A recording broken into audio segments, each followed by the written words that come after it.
And That's awesome. hello, everybody. Welcome to D&D, and everybody say hi, Pam. Hi, Pam. Who's in the chat? Uh, yeah, hi. Welcome to another episode of Dungeons and Dragons with dogs barking in the background because the neighbor dog is barking. A lot of stuff going on at the end of last session, so let's go through each person and just kind of talk about what you're currently doing. Katie, we'll start with you. Well, we just split off. I don't remember who I was with. Me and Kilron Sophia. and Kilron. Okay. Yeah, they're going back to join up.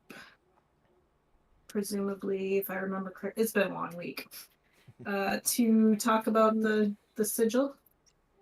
And I told them that I am going to wander around since I am here for, searching for healing for my own reasons. On your spiritual journey of sorts. On my spiritual journey. Yes. All right, and That's the summary of that there. Kilron, Mike. Yeah, so I remember we went to visit the Veiled Hut. It was all burnt down and kind of like we found in our village. So we did not get the answers we were looking for. Pam's wings We will were- have to find another option. Yeah, we were going to go meet up with Cal and Rick and explain what we found and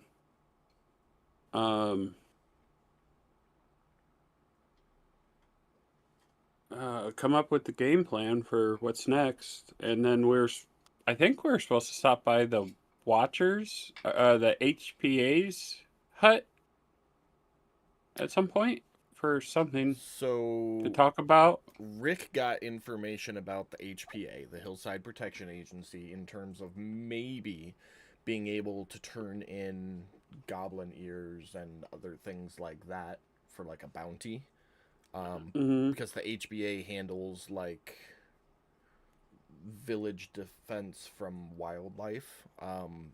You were gonna swing by the Watchers because the patrol that stopped you when Saphira was trying to Eldritch blast the sigil off the mountain wall said that the sergeant from Ashen Village was at the Watchers outpost here. That's which it. was something you were going to relate to Cal when you got back to the Gilded Boar. Yeah. Yes. Saphira, what are you plans? Yeah, so I mean, basically just heading back, meeting with the group, kind of divvying out intel and reassessing what we need to do. Yep.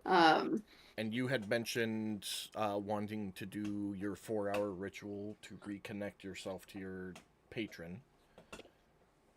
Yes. Which I said all of your you can get all the materials here for it. No issues there. Already marked off the gold for it too. What? I already marked off the gold for it too. Perfect. So yeah, as you guys were headed back to the Gilded Boar, you stopped, got everything you needed.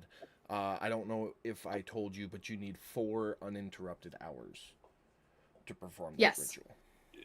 Okay. Yeah, I think we're gonna let her. I think we were discussing she was gonna do it at the Gilded Boar in the room. Yeah.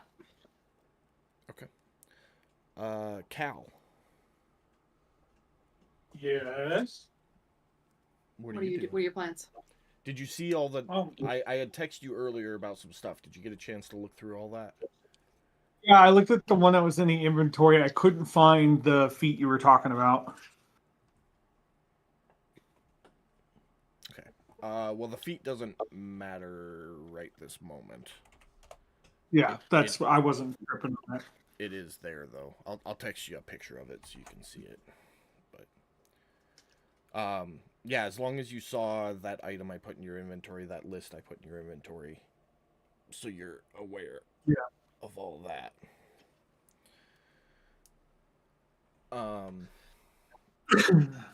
So what were you up to? I know you had just left the Tinkering Academy with Rick. I believe you were headed back to the Gilded Boar to do next step stuff. Yeah, I think that's where he would be heading.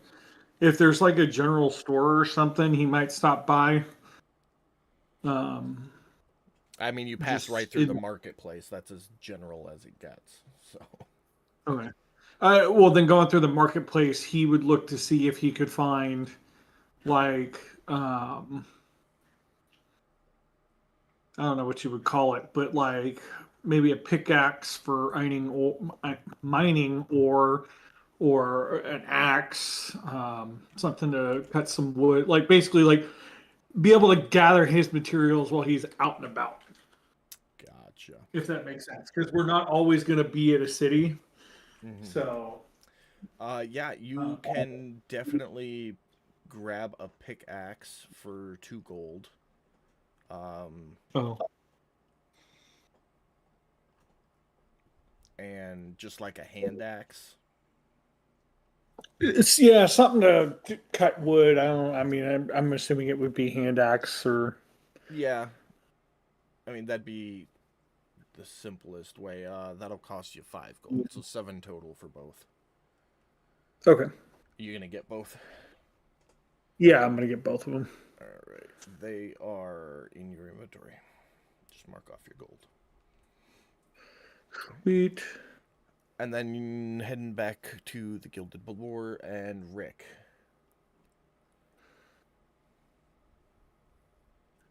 Oh, I'm sorry, Brad. Were you gonna do the musket thing? No, because I picked up that thing, so I no longer have the ability to do that. Picked up the thing. Because I just picked up the pickaxe and the axe. Oh, so you're just under the gold amount. Yeah, I don't have. Yeah, I don't have the ability Okay. to do that. I will throw that out above table. He was going to go look and see if there was any contracts or anything available to make money in the city. You would know that there might be some bounties available at the Watcher's Outpost. And it sounds Cool. like the HPA might do bounties, but you don't know. Okay, well then I will go meet up with the others, and then we'll cross that bridge when we get there.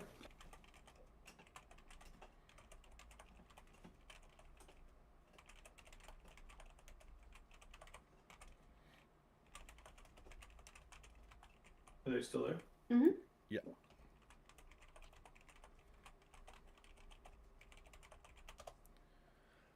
Rick.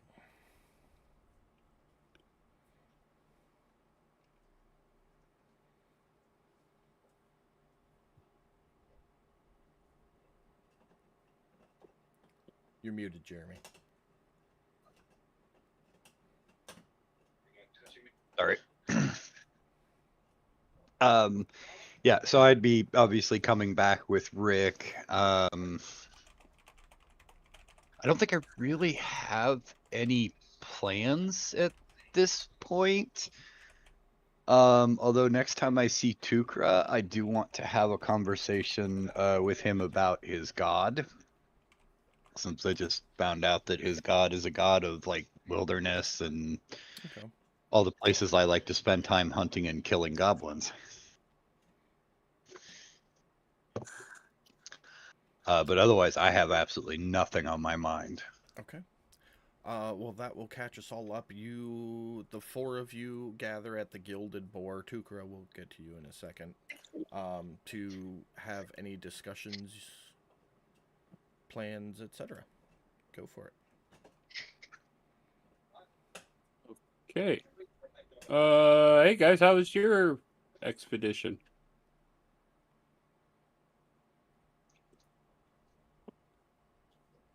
Rather uneventful. Ours was actually kind of disastrous. I don't He know who this says that. Fanwar dick is, but he sucks. We made it to the Veiled Hut, but it was the same scene from the village. apparently our veiled follower killer was here and got to the hut before we did. Seems like they're one step ahead of us. At the moment, at least. Yeah, so we didn't get any answers on that. We found your friend, the sergeant. Oh?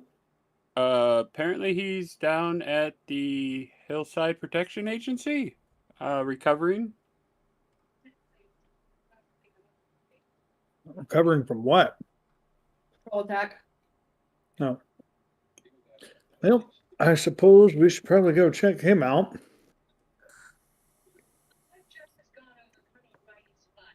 Since we're here. Can you go help with that?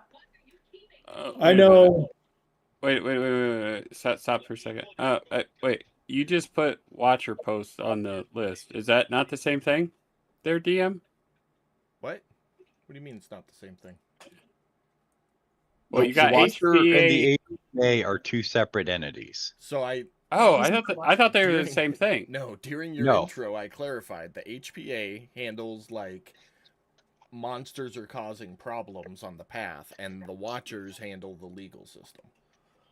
Oh, Ben, let me correct that statement. He's at the Watchers post. Okay.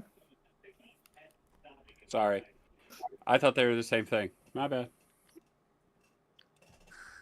Okay. I was meaning to go there anyways. So, Player error.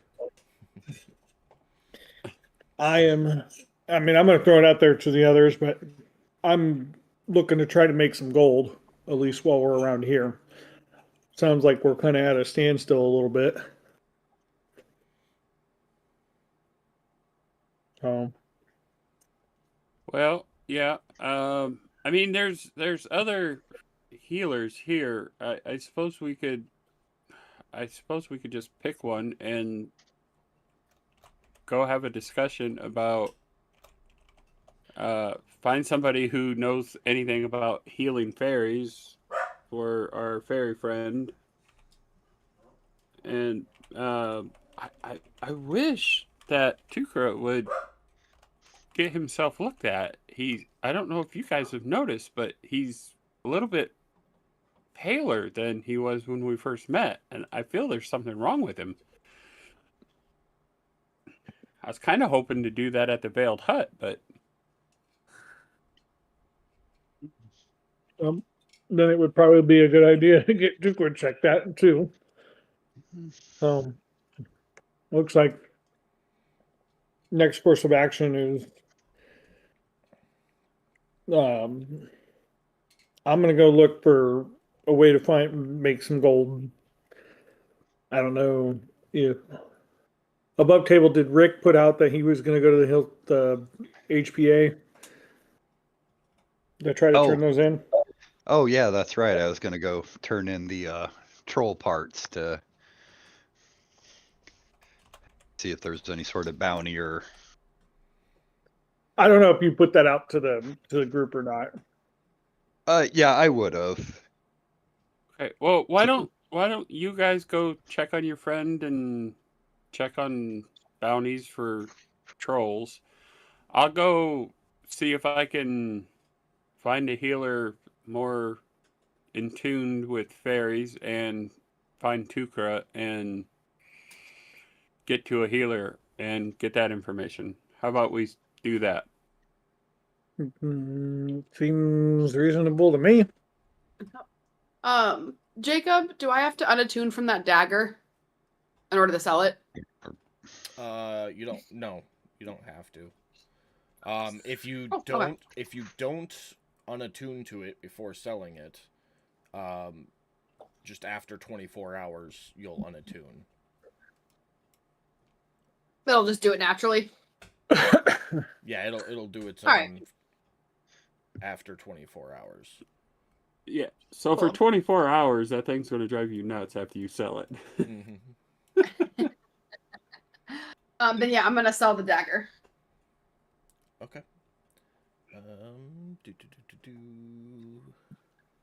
Well, if you keep it and unattuned to it, you at least have a magical weapon for bypassing damage resistance. And it That's won't true, but we buzz also in your need head. gold. Oh, true. I mean, you do whatever you want. I tend to agree with Rick. You think I should keep it? That's Okay, then I'm gonna unattune from it and I'll hold on to it for now. Okay. I mean, at least till we find something else that we can use to. I mean, do you want to know what you would have gotten for it if you did sell it? Yeah, sure. Tell me out of curiosity. We can get it appraised. 176 gold. We don't really need it that bad. it's up to you. I mean, that's your gold. How broke are you? Let's go that route. Yeah. I mean, are you hurting for gold? 48 gold. What do you? Yeah, okay, I'll sell it. What do you hold? DM, hold on a second. While you guys, you know what? No. While you Never guys mind. No. talk, go ahead and mute yourself, Brad, and you talk to Becca, and let's jump over and see what Tukra's doing for a minute. Well, Ooh, I'm crap. making my way through the streets of the city, and I can't help but notice how hard they are underneath my feet. All my steps are ringing out with, loud. I guess they'd be clicks from my toenails, or boots. I'm wearing boots. Claws. Thuds that they, they bounce between the houses and up the mountain off the two towers. But when I look back and I there's no trace of my passing there, and I think of home, where the forest floor that I learned to walk on was soft, and it did not make sounds when I walked on it, but it did keep the footprints in it. And then, I finally reached the water in the middle there with the prayer stones, and I look at the coins glimmering underneath the cool, clear water, like prayers that people have cast down there, and I can't help but wonder about offerings. And I came just assuming that they were material things. I don't carry coin, but I think about the offering I left outside the city gates, a material offering. And I just wonder if that's what an offering should be. And then I slowly make my way around and through the whole city. Probably takes quite a while, and I find myself closer to the gate. And I go back out. And it's cold. And underneath the cold, I feel that sort of creeping pulse of the sickness I've been feeling, trying to ignore. It's not terrible, but it's definitely persistent. I feel it. I notice it. When I pass outside the gates, the air feels a bit sharper and cleaner, and you can smell the pine trees. You can hear the trees creaking, not from the wind, but just from the cold itself. And I make my way back to where the offerings were, and I sit for a moment there. I sit and just continue to ponder the nature of offerings, and I can't help but think that maybe it's not about what is offered, but what offering trains you to become. And the offering is persistent like breath and patience. When I think about the party that I've taken up with, how quickly they seem to draw blades, and how readily we decide that something is dangerous. And I've grappled and restrained and been a party to that as well, and I definitely feel a stain of that inside, helping make harm possible in this world. And I think about the balance between harm and healing, and I realize that it can't be only not hurting. It must also be how and when I place myself between harm and the world. And I rest my hands on the frozen ground, and I think about the trees drinking from the soil and what they get going to the leaves, and the leaves returning to the earth, the wolves hunting and the remains of their hunt fertilizing the earth, and the pattern, that slow pattern.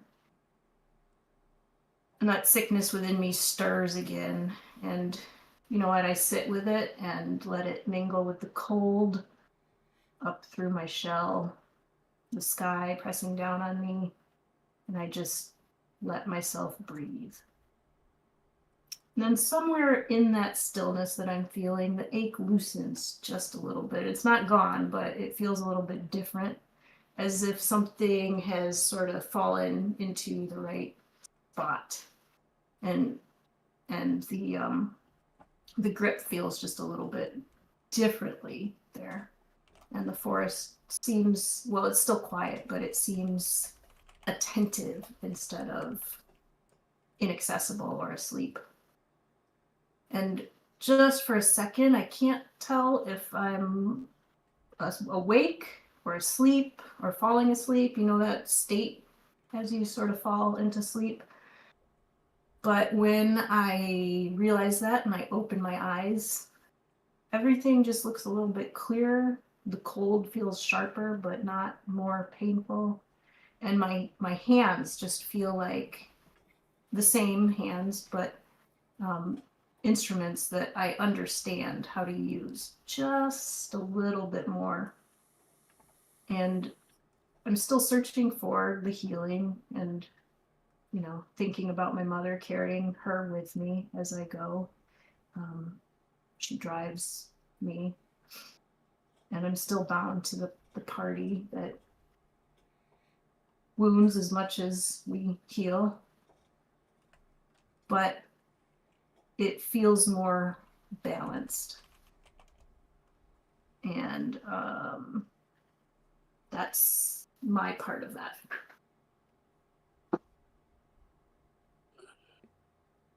Okay. I'm imagining if that didn't take the rest of the day, it took the rest of the day and maybe part of the night as well. I don't know. I think that would bring you right up to evening time, because it was early Okay. when you left the rest of the party. So, Okay. all right. Let's jump back over to see what Brad and Becca decided. Unattuning, but keeping the dagger. Okay. So we'll take the equivalent of a short rest on attune.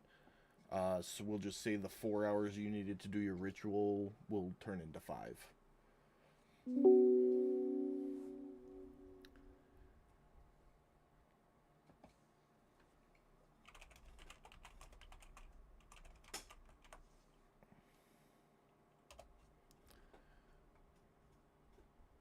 All right. And were you going to go ahead and do that right now, Saphira?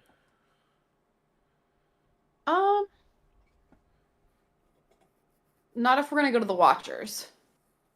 I can do this like in the evening when we're winding down. Okay. Too easy. All right. So Saphira and Cal were going to the Watchers. Kilron, you were gonna go look for something to do with Jade's wings. And Rick, where were you? Yeah, going? I was.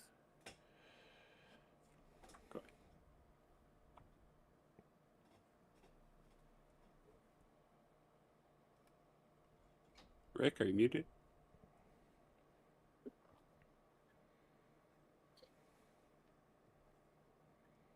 What? What about Rick? What are you doing? Kilron's gonna go look for somebody to fix Jade's wings, or some method of fixing Jade's wings. And Cal and Saphira were going to the Watchers. Oh, you were going to the HPA. That's right. Yes. Yeah, I'm gonna go to the HPA. Gotcha. All right. Um. Well, let's start with Cal and Sphera. Real quick, Kilron, where do you want to start your search? Um, the market actually. At my favorite place, the Okay. little kiosk right as you enter town. Gotcha. The market. Gotcha. All right, we'll start with Cal and Saphira. You walk in. There is a sergeant and 2 recruits sitting there, doing, busy work, paperwork, and cleaning armor and equipment and such. They don't really notice you as you walk in.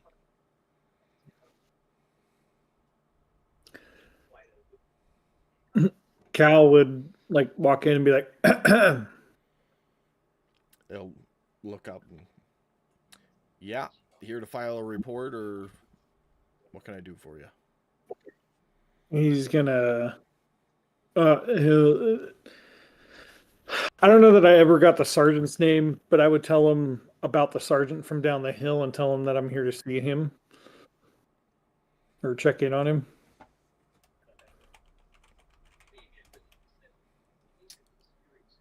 I don't know if you got his name or not. I don't Yeah. think I did. Yeah, you used it at some point. Okay, well, I forgot to write it down. So, Frida. We're gonna call him Sergeant Sergeant Sal. Sergeant Pepper? Sal.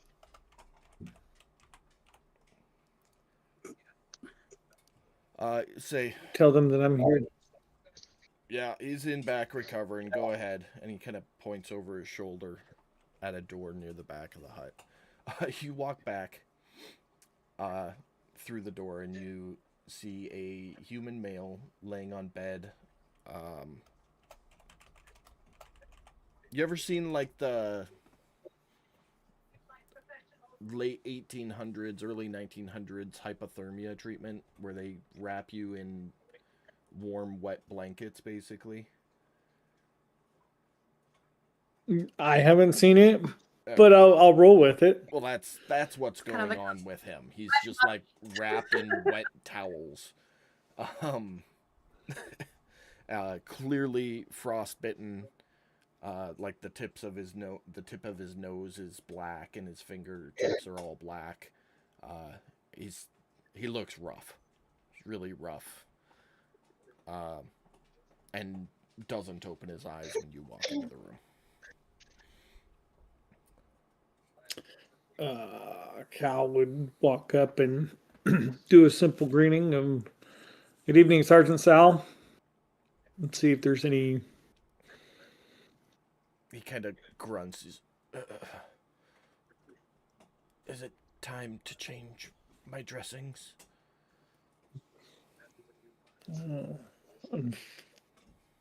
I don't know about changing your dressings, friend, but you do look a little worse for wear. Roll for a medicine check to see if it's time. Yeah, go for it. Okay. Yeah, good. If you want to roll your dice, click on your picture up in the left-hand corner. Nope. No. The one up on the yeah, that one. Just, you can always click the button next to it too. You kind of place check one of the towels, and you can. It's still wet, but it's not warm anymore. It might not be time, but it wouldn't be a bad time to change dressings. I would go out and tell those 2 watchers that it's getting time to prep the next set of bandages. Be my guest. Buckets by the fire. And you glance over next to the fireplace, and there's a bucket sitting there keeping water warm. I will start doing that then. It's definitely not pleasant Under for my him. breath, very, very low. I'll say, mother. Lazy mothers. It's definitely not pleasant for him, but it's not unbearable. Just kind of like a whole body ache he's got going on. So every time you touch him, he moans or shifts with discomfort. But you don't have any issues taking off the old dressings and rinsing them in hot water and then reapplying them. He's, that feels better. What do you want? Well, we're here from down the hill. These your little minions, for lack of a better term, down the hill had no idea where you were. So they asked us if we might be able to find you.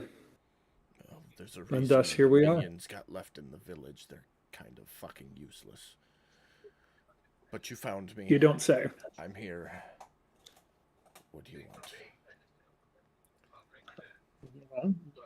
Why don't you tell us what was going on? Our understanding was you were going to investigate some dire wolves, and as far as we know, you ended up here. Looks like you had quite the adventure, huh? There were reports of dire wolves on the trails, hunting people. That was what we set out for. We were on the climb, maybe halfway up the mountain, and we were ambushed by a troll who made much quicker work than I am happy to admit. Is this guy old? Older. I mean, your typical age range on a sergeant in the Watchers for somebody who's not anything special is like 30 to 40. So like he's got some experience under his belt, but he's not like the wise old soldier that you should be worried about, you know.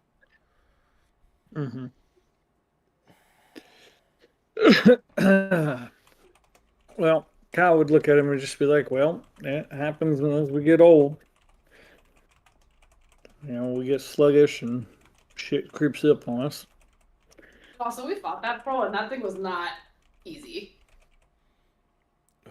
You were able to destroy it? Well, go ahead. Yeah. Yeah, no, we did with the party that we're traveling with.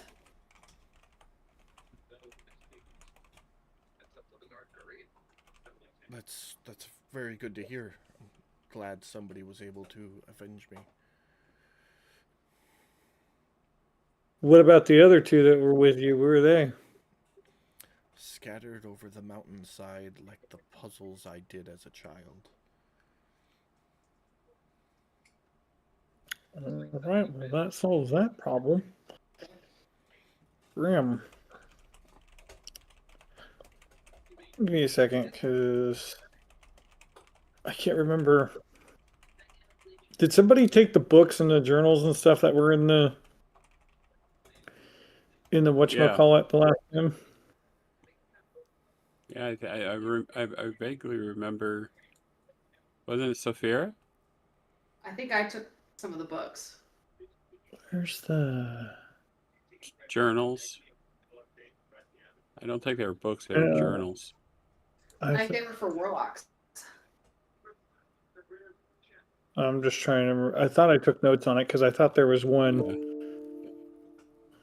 but apparently I did not. So I guess that avenue of approach is gone. All right. Well, Cal would ask him, or tell him So that there was a mix-up.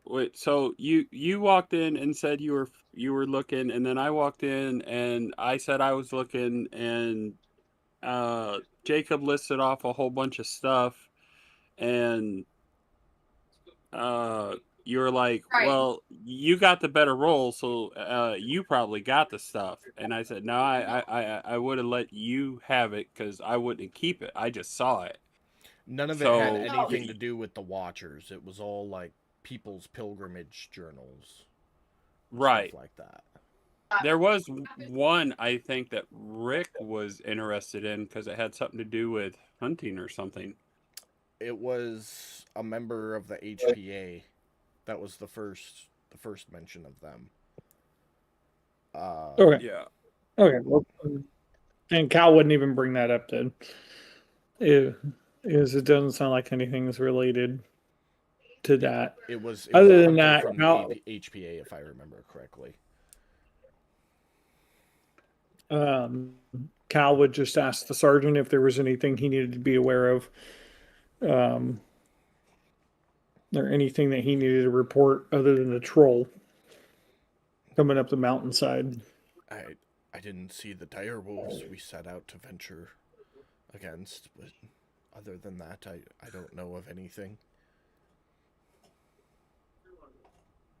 Okay. So Cal would start, would thank the sergeant for his time and start gathering up his stuff. And once the bandage changed and everything's all done and all checked on, he would get ready to leave. And then, as he goes to leave, he would turn to the sergeant and say, "Oh, one last thing. Have you ever had or come across anybody and insert description of the one that's been tracking Saphira?" Reb the Betrayed. Not that we know her name. Yeah. Mm, Insert that description. No, it vaguely sounds like the paladins that you'll see here or in other major cities, but that specific description doesn't match anybody I'm familiar with. Okay. All right. Well, you rest and heal up, Sergeant, and we'll be on our way. Thank you. As we go to leave, I would stop with the other Yahoos and ask them if they had any contracts or anything that needed to be done. Looking for gold, looking to make some money. Yeah, no, we don't have any bounties currently. You might want to try the HPA. They got some. Oh, wait, no. And he kind of turns to look at one of the others. Like, they were having an issue down in the coal mine, weren't they? Yeah, something about a spider or something. I don't know. You'd have to talk to the manager over there. Yeah, try the coal mine.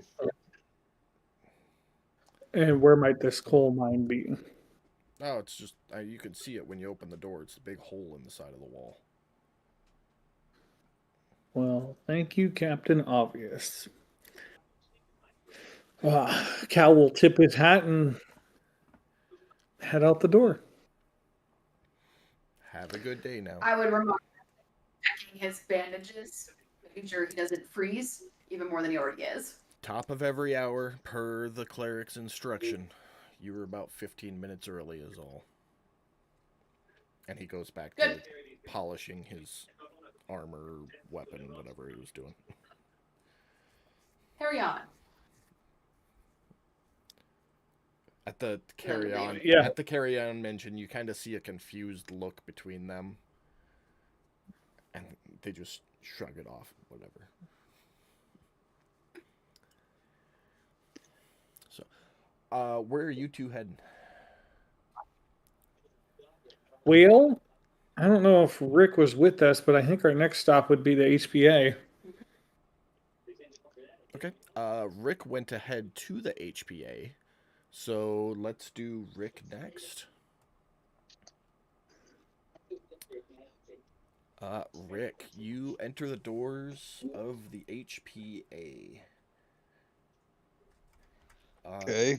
And- go ahead. No, sorry. Go ahead and set the scene. I was just gonna ask a question, but you'll probably answer it. It's a pretty generic hut, I guess. Huddled up next to a fire there is a Furbolg. Sees you enter. Oh, hi there. I'm Maxter.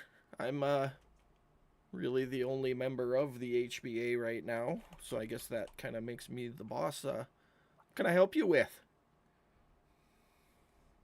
You're the only member of the HPA? Yeah. You know, some people help out from Why? time to time with some of the bigger stuff, but well, it's more of a volunteer organization. There's no pay involved with doing the hillside protection.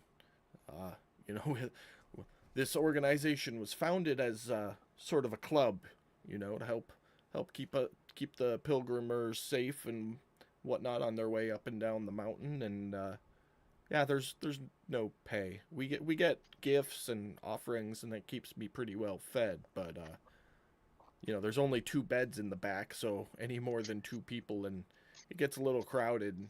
We don't get paid, so it's hard to maintain a residence. I do all right by Fair. myself, though. That's good to hear. Yeah. So, what can I help you with? You got some animal reports for me? You're new to town, clearly, and I'm assuming you just came up the mountain. Yeah, yeah. Yeah, I actually came up yesterday, and on our way up, we befriended the dire wolf pack, and then we killed a troll. Oh, you took care of that bugged troll. I've been hunting that thing for probably 3 months now. That's We great. we Hey, killed him, and you know then what? You get in ate him. here. You come back over here. You sit down next to this fire. I'm gonna make you a sandwich for killing that troll. You know what? I'm okay with that. Can Sheldon make it in the door? No, No. Oh, Sheldon Thick. Good. could could I get 2 sandwiches? My thick buddy's outside, and he can't come in. Oh, sure can. And What, he was a large part of. what kind of thick buddy is he? You know, because different buddies like different types of sandwiches. Oh, he's a Bougliette. Oh, I got the perfect sandwich for him. Oh, and I also have this book that apparently belonged to a member of yours. I'm assuming he must have had a bad luck when he met the troll. Oh yeah, that was Jeremy's journal. He was a volunteer, of course, a little rambunctious, didn't want to do his training before he set off. I warned him not to go down alone, but he would have been better off in a bigger city or joining the town guard. He was out for glory, you know. Yes, yeah. The only reason we even killed this damn troll is because it was my whole group, and In of the course middle my of your thick boy. sentence, it's just, and you look over and he has a boulder up on the table and he's smashing it into little pieces to put on slices of bread. I'm sorry about the noise. Just talk louder. I can hear you. Yeah, no problem. Yeah, so it was like our whole group, don't you know? And of course we also had the dire wolves and the wolf pack. They was there too, because apparently they have beef with him as well. I mean, not no more. Nothing has beef with him because my buddy ate him. But Well, that's good. That's good that he ate him, because you know trolls Yeah. they come back if you're not careful. You got to do it just right, you know. yeah, we weren't gonna play that game. We ran into one when we were just little kids, and we thought we were tough, but it whooped the shit out of us when it came back, and so we burn them or eat them now. That's a good way to go. He hands you like a giant cutting board. We're talking probably 2 feet by 2 feet, and on it is just this giant loaf of bread that he kind of hollowed out to make a bread bowl, and it's just filled with crumbles of rock, with little bits of obsidian sprinkled on top of it. He goes, "Here you go. I think your hefty boy will like that right there. I know it's not really a sandwich, but I wanted to get some more oomph in him. But you go give that to him. You come right back for yours." Okay, all right, and I will go take that out to Sheldon and tell him all about the nice furbog in there. When you And I'll re-enter, he is sitting by the fireplace. On the table in front of him are 2 sandwiches. He goes, "Oh, I didn't know if you were vegetarian or not. So this one here's got a bunch of different vegetables and stuff on it, and this one here's got 4 different kinds of meat. So whichever one you want is it's your, or you can have both of them. Entirely up to you. It's your reward for taking down the troll." Well, I will take the 2 sandwiches, and Scooby-Doo style, I will, Like a deck of cards. yes, like a deck of cards, put them all together. Well, that was impressive. Nice. You know, there's not many sandwich aficionados here. I kind of self-declared myself the sandwich aficionado of Ragarin, and it's nice to meet a fellow sandwich artist. Yeah, I could tell the way you made these sandwiches. It was I could tell that you put love into them. Yeah, love and a little, call it a little Twilight magic. It's good to me. It's very good. It's a nice one of meat and veggies, so it's very good.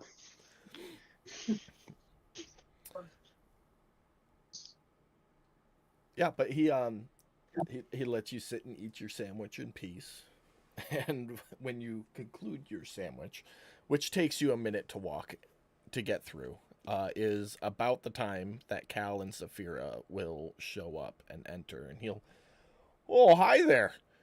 HPA is a pretty busy place today. I got 1 guy killed a troll, 2 more people coming for maybe some advice or to report something.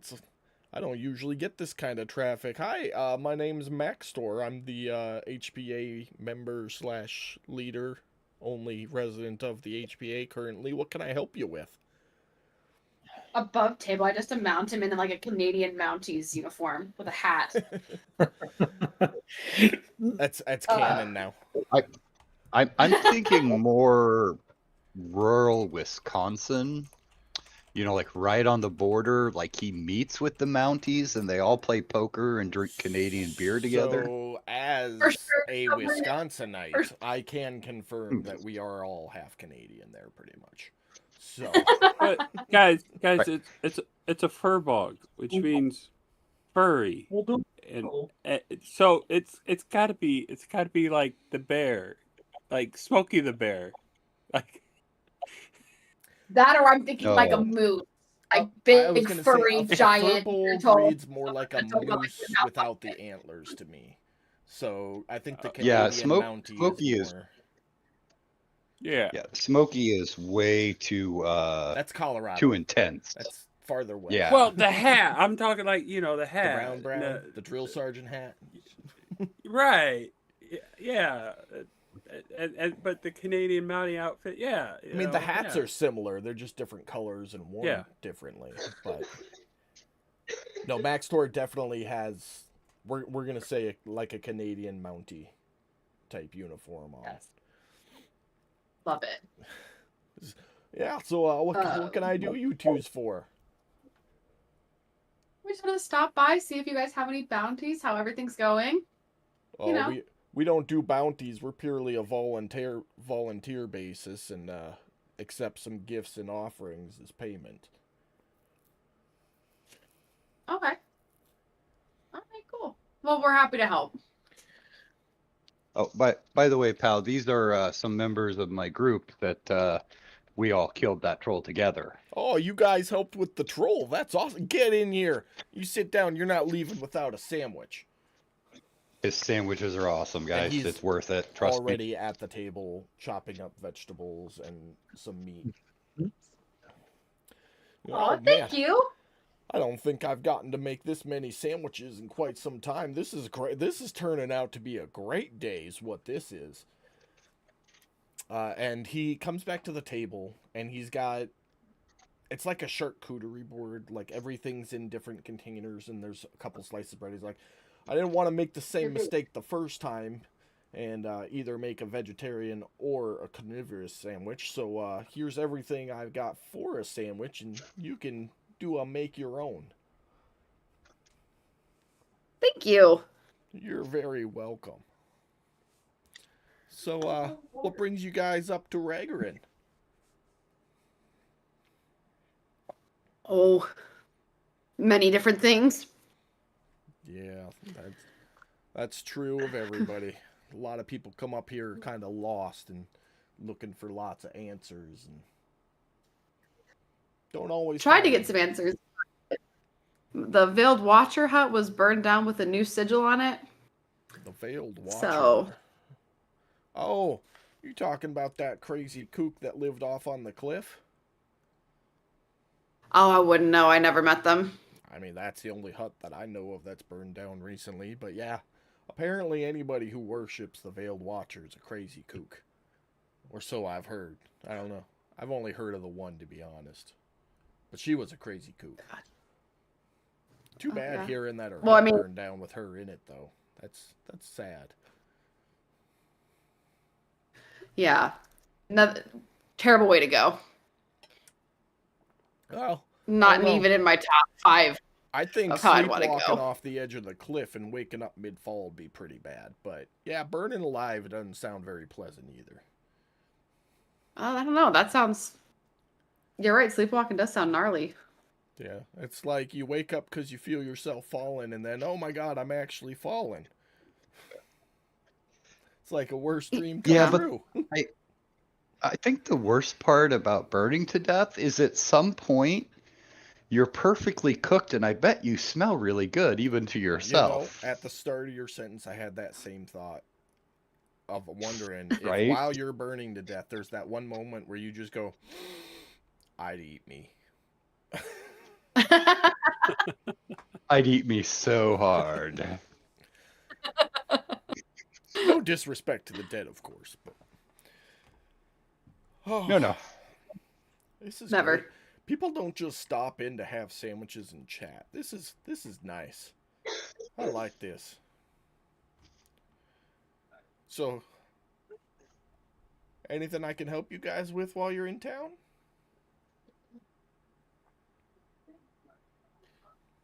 Well, Uh,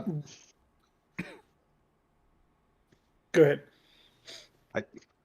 I was just gonna say I'm gonna be stopping by for conversation and sandwiches for as long as we're here. I'm just letting you know now. Oh, you're welcome to Can't stop blame in ya. anytime. You know, like I said, we work on a gift payment basis here, so I might not be able to provide sandwiches every time you stop in. But if you bring stuff for sandwiches, I'm happy to collaborate on some sandwich making with you. Oh yeah, next time I come, I will definitely come armed for bear. All right, that sounds like a plan to me. He's got a really good recipe for bear in there too.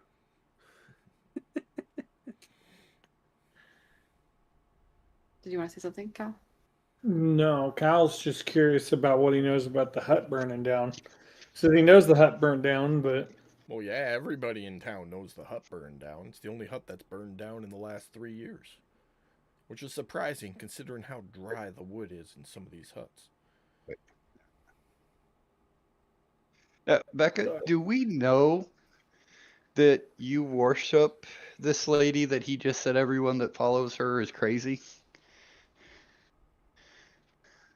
You would probably have assumed by now that I do. Okay. Then I would definitely take him to the side and be like, "Psst, by the way, dude, she follows that lady, so let's not talk about they're all crazy. Just Do I? Do I hear them whispering about this? You definitely hear them whispering. Make a perception check to see if you hear what they're whispering about.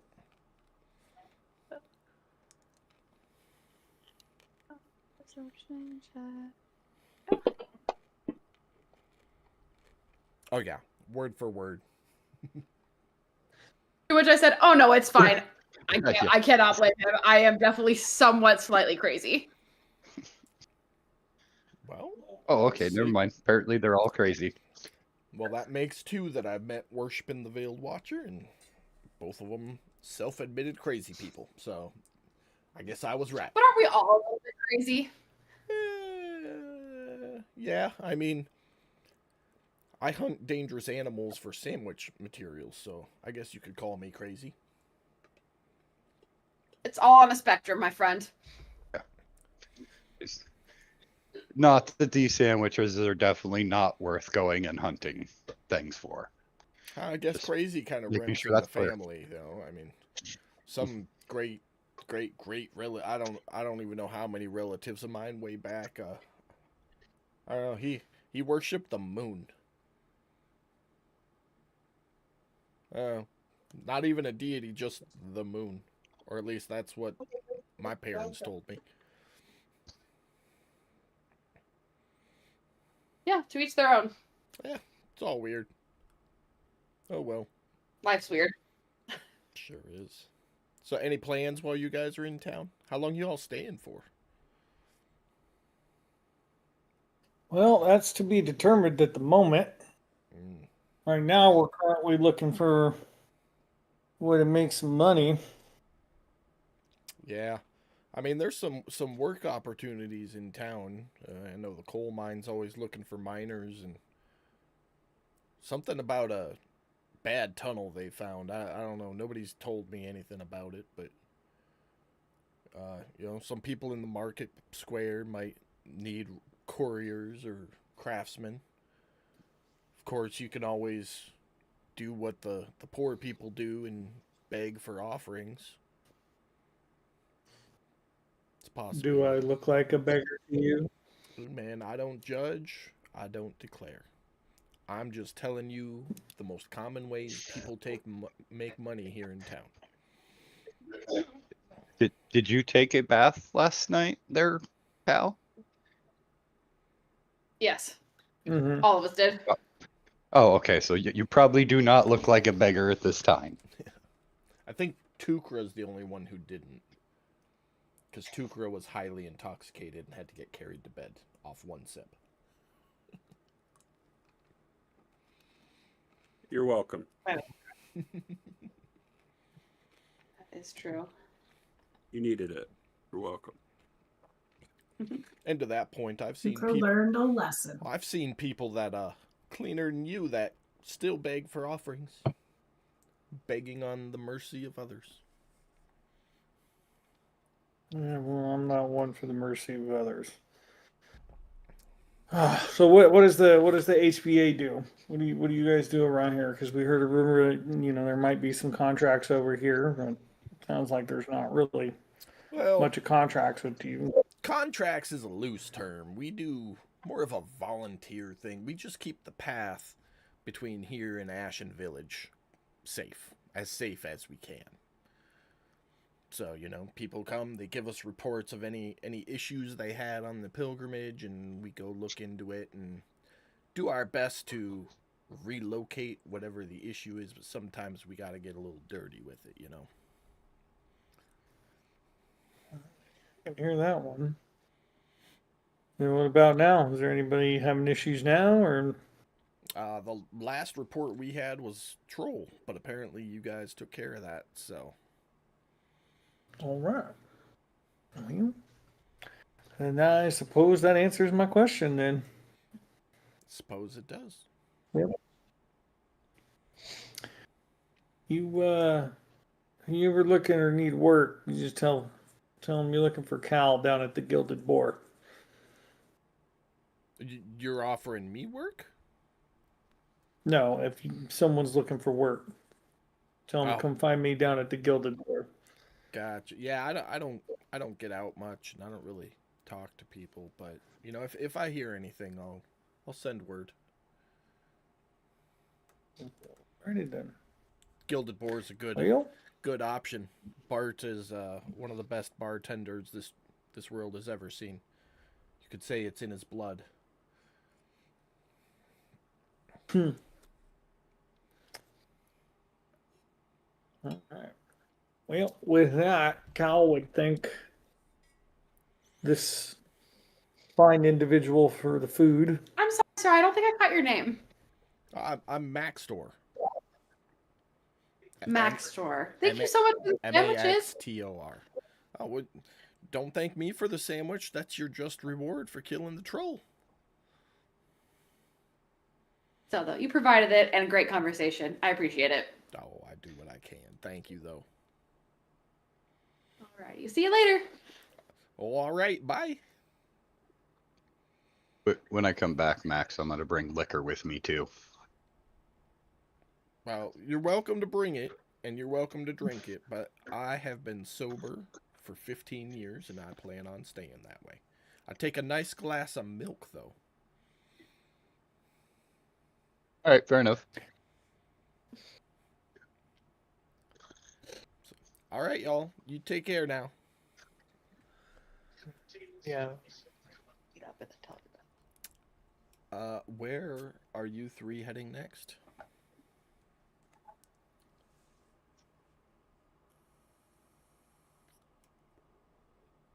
What time of day is it right now? Mid-afternoon. Early afternoon. Right around there. 2 or 3. Okay. I think Cal would tell Saphira and Rick that he's gonna go stop by the mine. They're welcome to join him. He's just going to see what information they have at the moment, and then he's gonna head back to the Gilded Boar after that. Yeah. Give me just 1 second. I have to take Sheldon's plate back into Max. And then, yeah, we'd love to go. Sheldon could use some good dessert.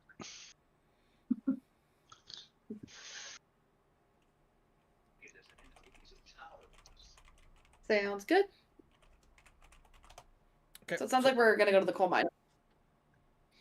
All right. All three of you are going. Sounds good. We will take a break from that and jump over to Kilron. As I'm sure you guessed, as soon as you get to the marketplace, that nice voice pitches out from Gion and goes, "Ah, Kilron! Kilron, over here! Hey, buddy! Hey, Welcome how's it back to going? the market!" Hey, it's my favorite place to be, bud. And it's funny because you can't see his mouth from his big shrub of a beard. It covers everything. You just hear his shrieky voice pierce out. Kilron! How's business today? Pretty slow. Secondhand doesn't have a great market, but come spring, after the rot has set in over winter, people will be looking to replace things. What kind of what kind of stuff you got going here? Got anything sticks out you think I'd be interested in? I mean, it's mostly secondhand housewares that people upgraded from.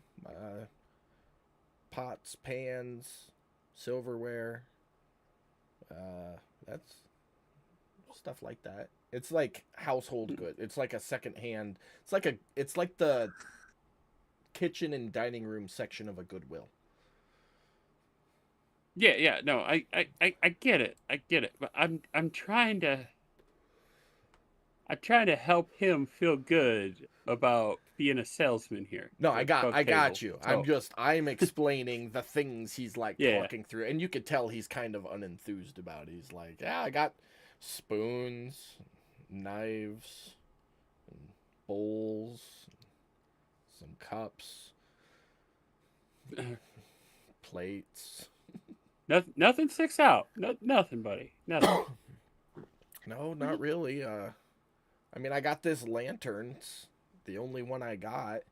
It's like an old ass mining lantern, rusted and kind of falling apart.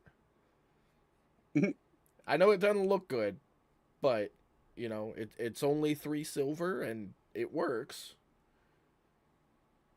I'll tell you what, buddy. Let's change your luck. I'll take it for 3 silver. Okay, you got yourself a deal.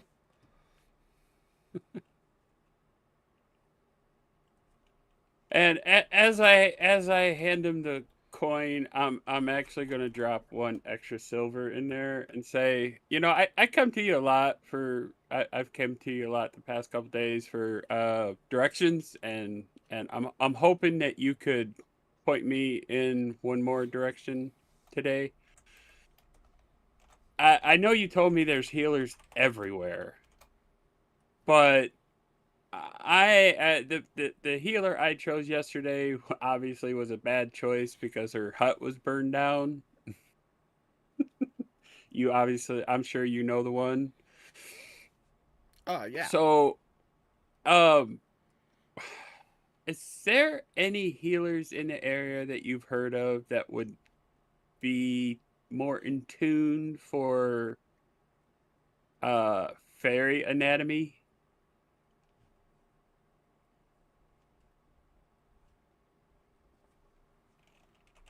Give me 1 second.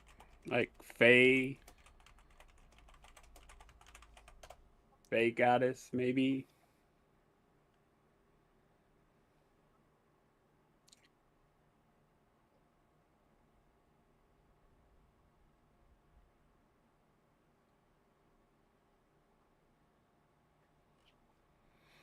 Yeah. There's a pretty good Fey healer here in town. Head on over yonder, and I'll mark it on the map here in a second. You're looking for Okay. Leora Thistlebloom. All right.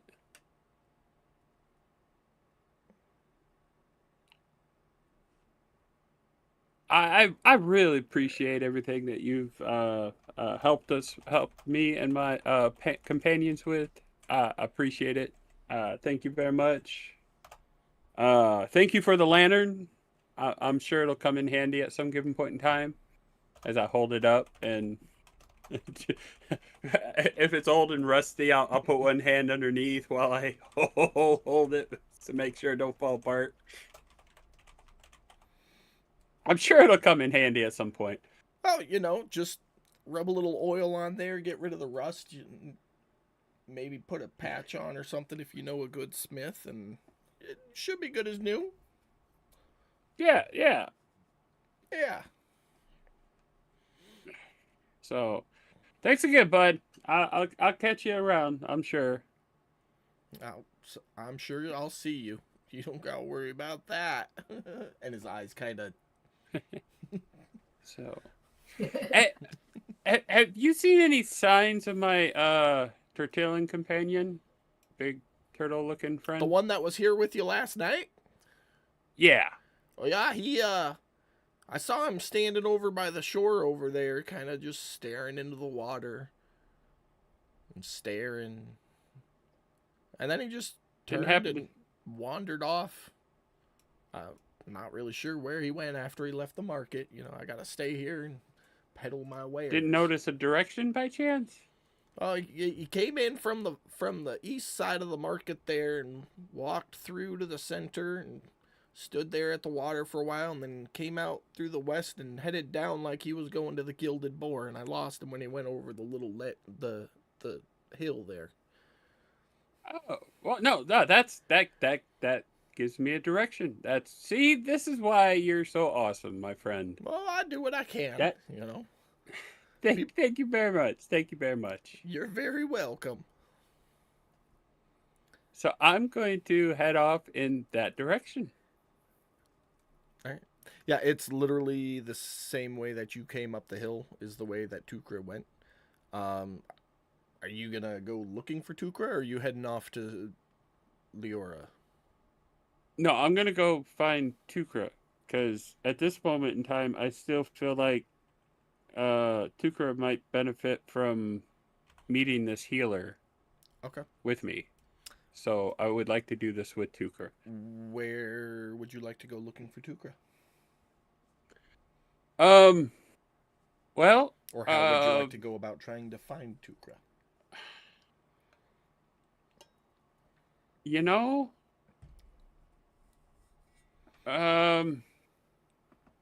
I vaguely remember Tukra likes to wander a lot, and Tukra likes to be outside the city. So I would want to start by heading down towards the gate and see if Tukra happened to have passed through there. Okay.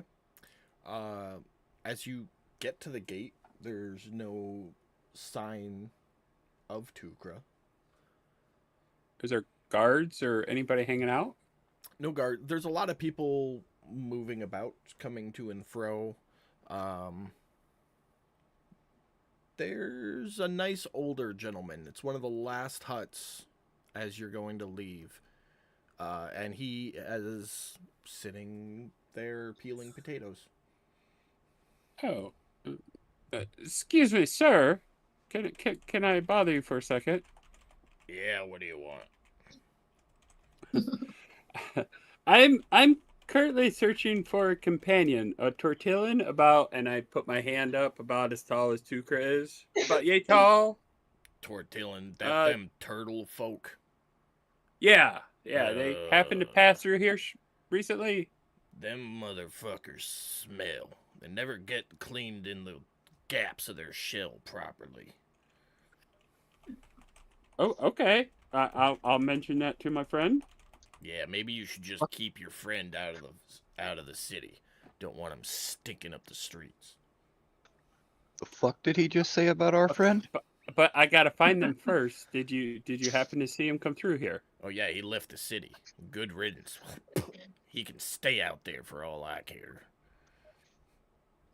Oh, okay. Okay, thanks. Yeah. You should pick your friends a little more carefully, if you know what I'm saying. He takes a dutiful stroke with his against the potato, and then just kind of stops and stares at you. I see. I understand. Okay, thank you, sir. I will let you get back to your potato peeling. Thank you for your time. You won't As gonna I let me wander do off. nothing. Keep your little turtle friend out of this fucking city. He mumbles to himself as you walk off. I'm That was a probably nearing the end of his life dwarven man, by the way. Long gray beard down to the ground. Probably trips on it more often than not, by your guess. Yeah, I'm gonna pick and choose my battles with this one, and this one's just not worth the fight. I got what I needed. Fair enough. Tell Rick about it. It's worth it. So you will exit the city looking for Tukra. Let's jump back over to Cal, Saphira, and Kilron as you all approach the coal mine. As you walk up, you see a dwarven female with a clipboard shouting orders at workers as they're coming out of and going into the mine. No, no, no! Put that over there! No! You go in with a shovel this time so you can actually fill the buckets.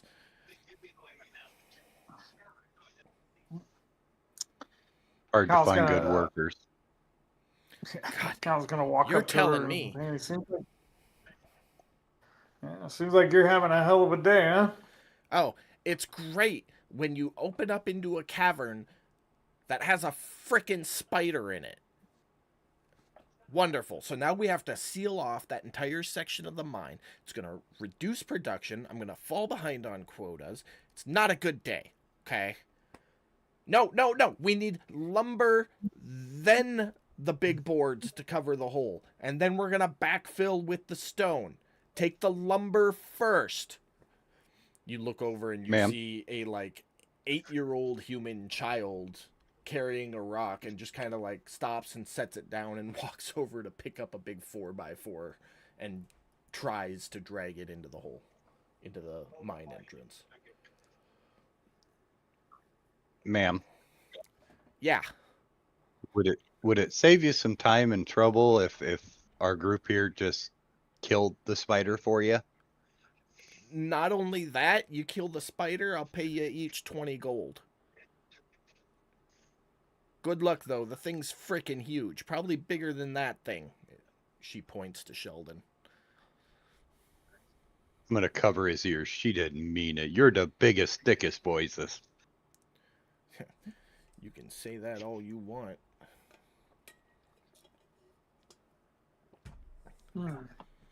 But look, if you're gonna go, you need to let me know here pretty quick, because we're working on sealing off that entrance right now. Yeah, we have a couple members of the team to grab, and then we will take care of this issue for you. Oh. No reason to have children dragging giant blocks of lumber. Well, they're gonna drag the lumber whether we're sealing off that shaft or not. It's kind of their job. That's what they get paid for. Imagine that makes strong adults of those who survive. Well, we do our best. We're proud to dignify ourselves as the second mine on the continent with the lowest mortality rate. I appreciate your dedication to safety. It's more like random luck, but you know. Fair enough. Well, I'd say you got maybe 2 hours to get back here before that shaft is sealed off. If it is sealed off, you just got to unseal it before you can go in. Seems easy I- enough.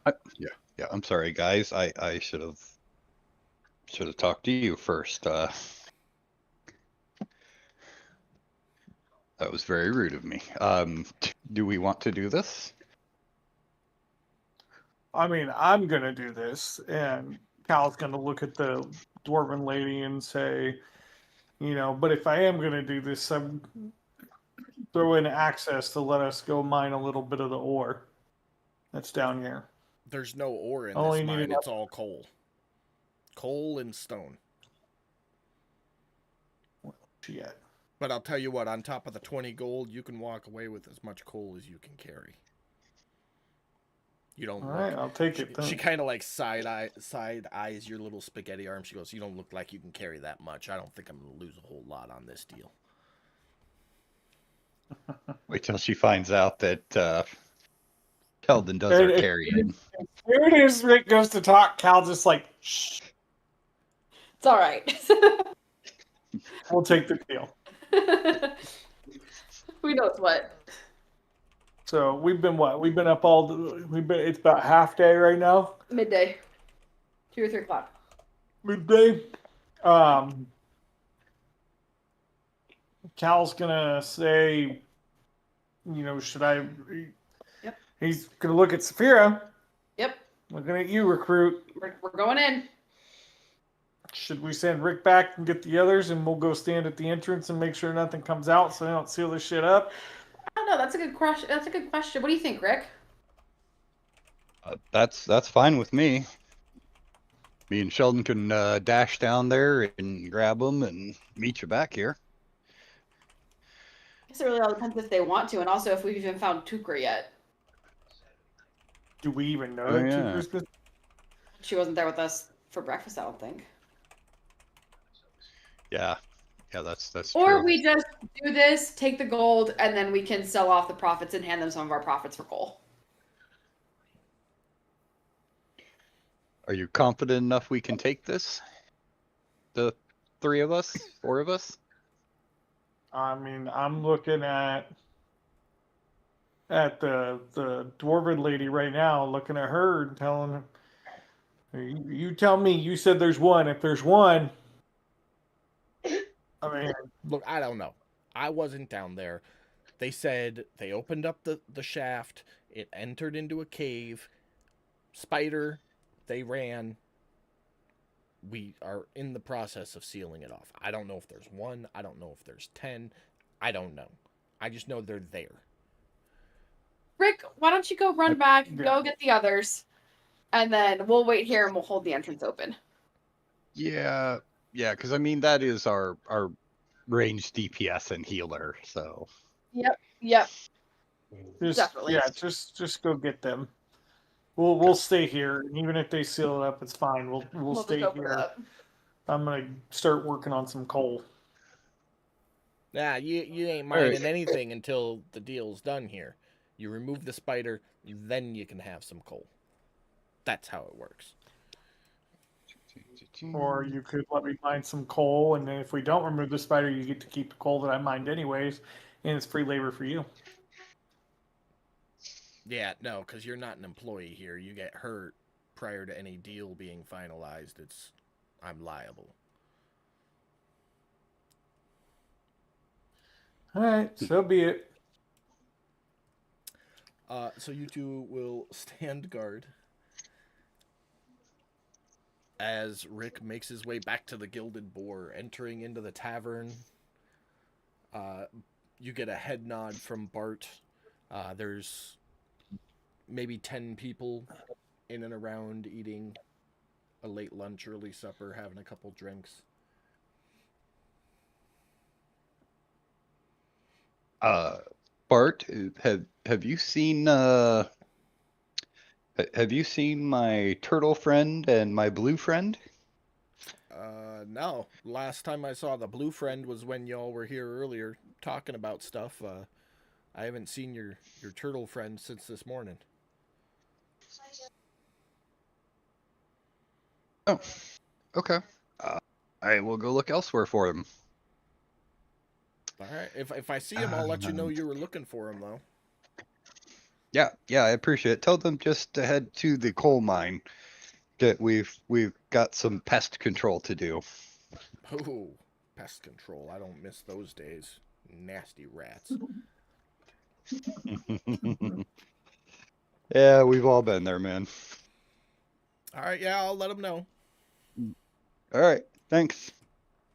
Where would you like to go next? Oh, sorry. I hold am on. going to- Pause right there. As you're leaving the Gilded Boar, we're going to jump over to Kilron, who has walked down the path leading out of the city for a little while. And you come upon Tukra sitting, meditating, praying in front of an altar in a very trance-like state. Hmm.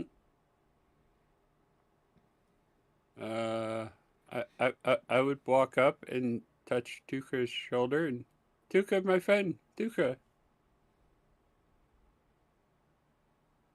Does that break me out of it? I mean, I presume this is after. Make a wisdom save.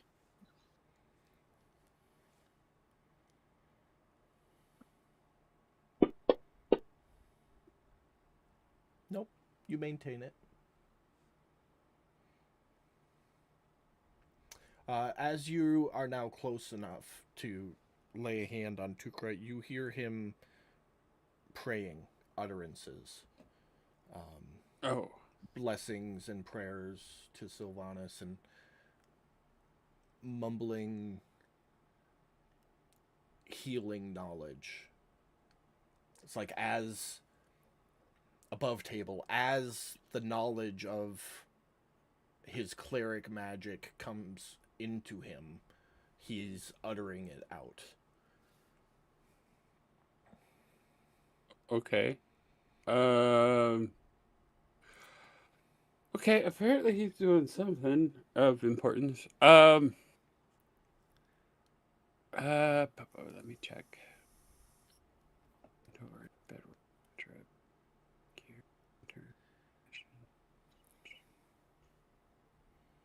We'll call it like 3 o'clock-ish right now. Wait, Okay. I'm there. I got there like late though. So you would have gotten there probably about noon is when you started all of this. Noon, 1 Right. o'clock. So you're not very deep into this for Okay. how long you Okay. said it was going to take you. Okay. Okay.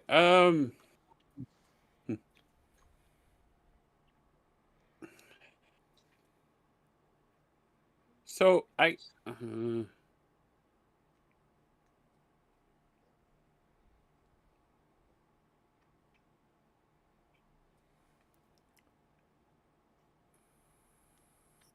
Ooh.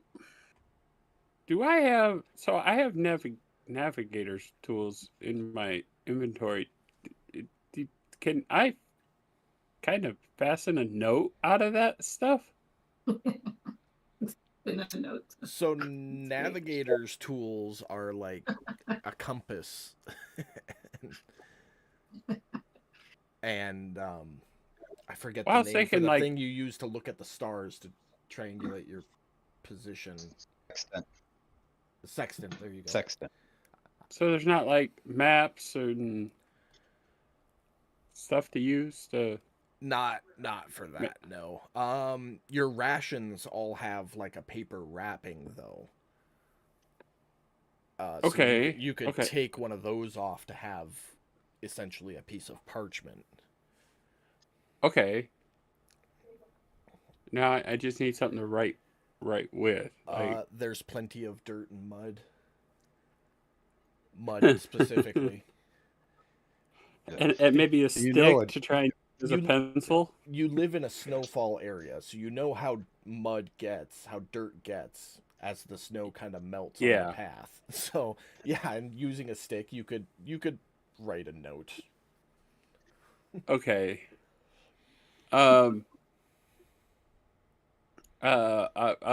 Okay. As best I can, I am going to try and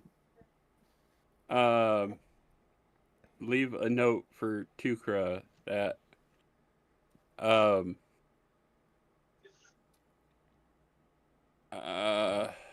it's gonna say Kilron was here going to see Fey Healer, and then was hoping you'd join me. Try and put that at the top of the paper, and at the bottom, I would write, like, in the bottom right-hand corner, like, try and make a map.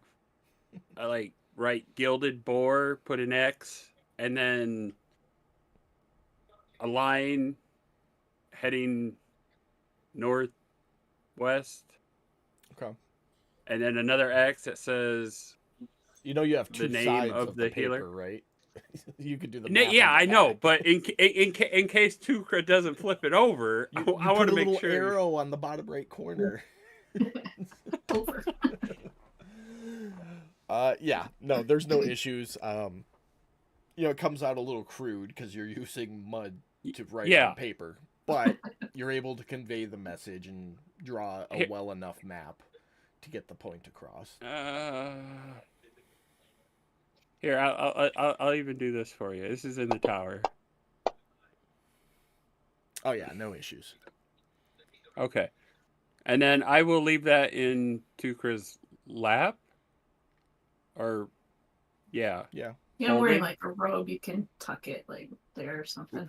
Yeah, so I'm gonna try and leave it so that it's not in a pocket hidden, but that it's not gonna blow away either. So on his lap with Is what I'm- a small rock on top of it to keep Yeah. the weight down. Yes. Okay. Yeah, no issues. And then I'm going to head off to the healer because I'm not gonna shake Tukra out of Tukra's meditation. Beautiful. Rick, where are you going after the Gilded Boar?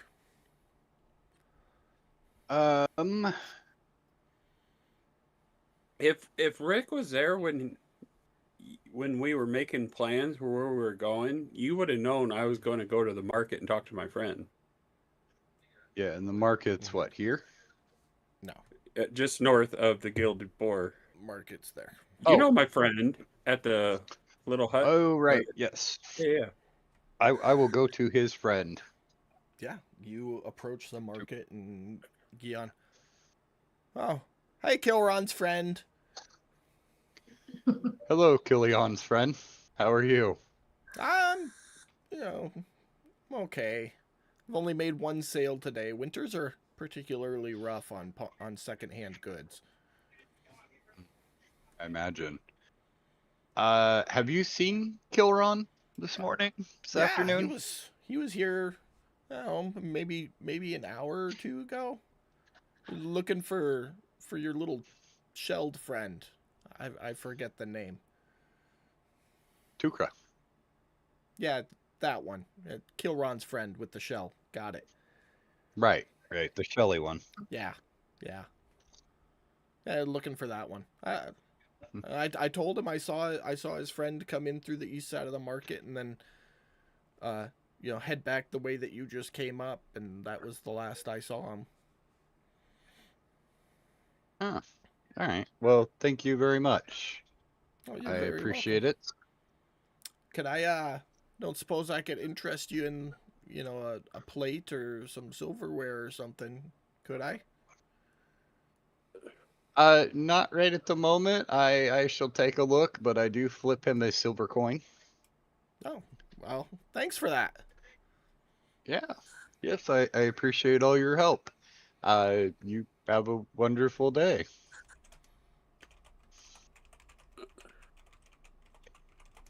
I guess I will start heading south-ish over here. Okay.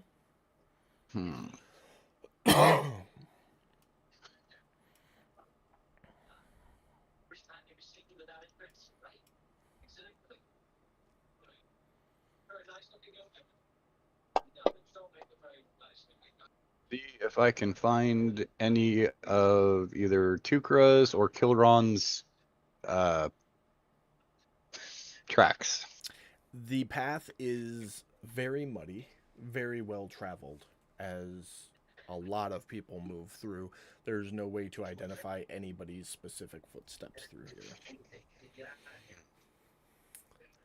That Well, being damn. said, you do see more traffic heading south than you do west.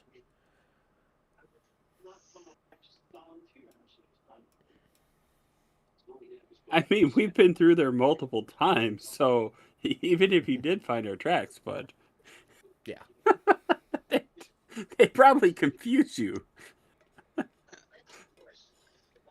All right, well, I will keep going south.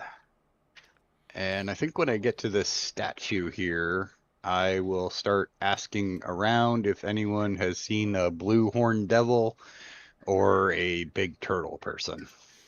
As you're asking passerbys if they have seen either, you hear an elderly voice coming from a very particular hut. He goes, "Fucking turtle lover, fucking shouldn't be allowed in the goddamn city."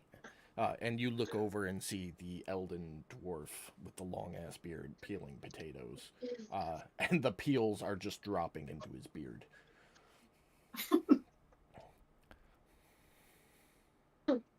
Fuck you just say, old man? I said turtles are fucking dirty. They can't reach back to clean the crooks of their shell. They shouldn't be allowed in the city. They're stinking the place up. Well, that's fucking good coming from some old dwarf that has split ends so bad he needs to shave his beard. Looks like a goddamn gnome with mange. Hey, dwarven beards are religious items protected by the Constitution. As far as the potato peels go, I'll get them when I'm done.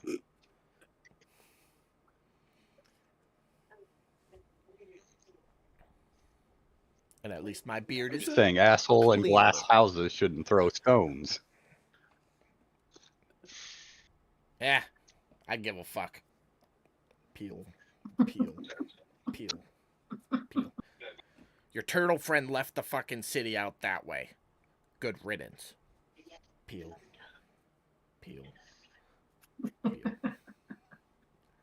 Sheldon, mark that scent. We're gonna eat him tonight. Dwarf potato stew. Making your way Ooh, out yeah, of the we'll city, throw I'm him in the guessing. stew. Yeah.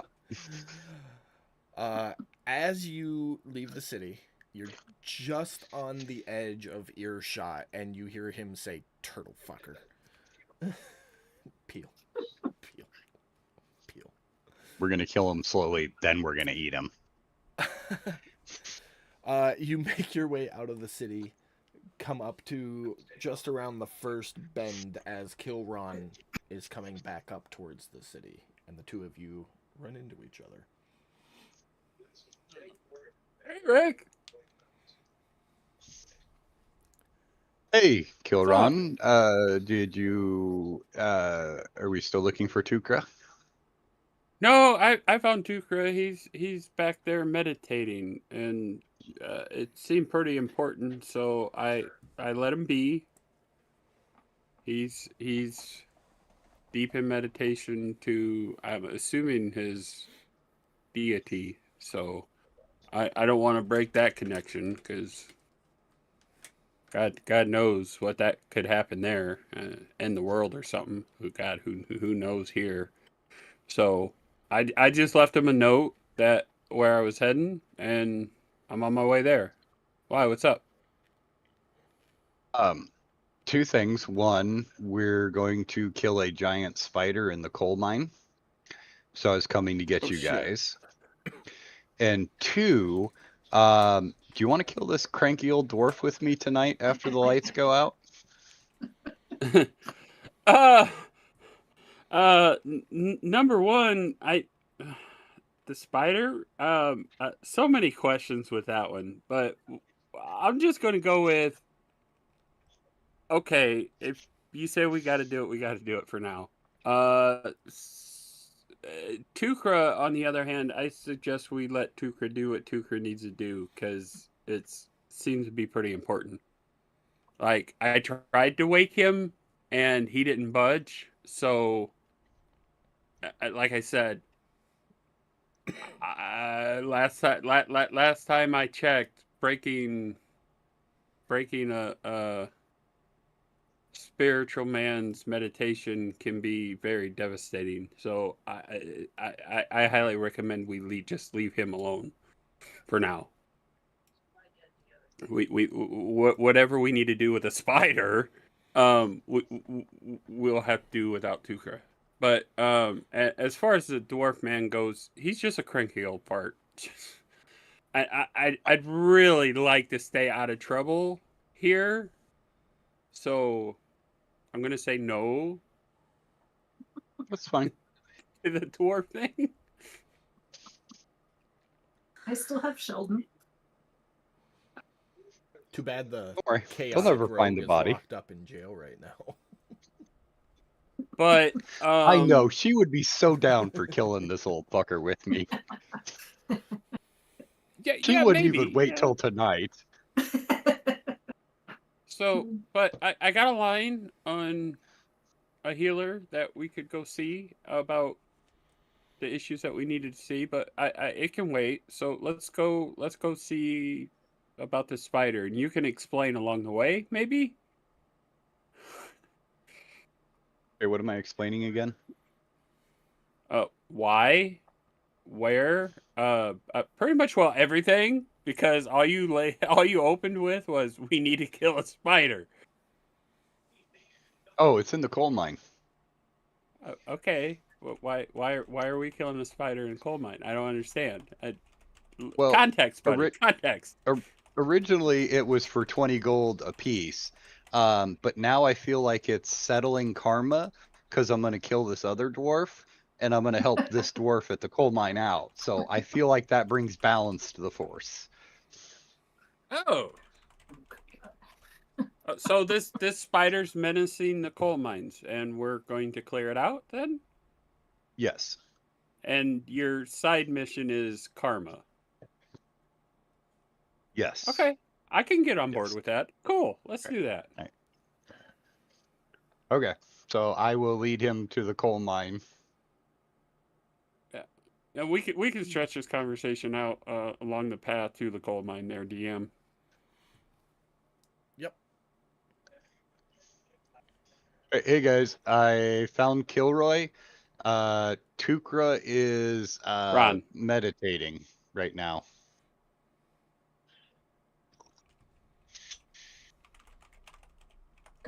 Okay, no worries. We can just catch Tukra up, or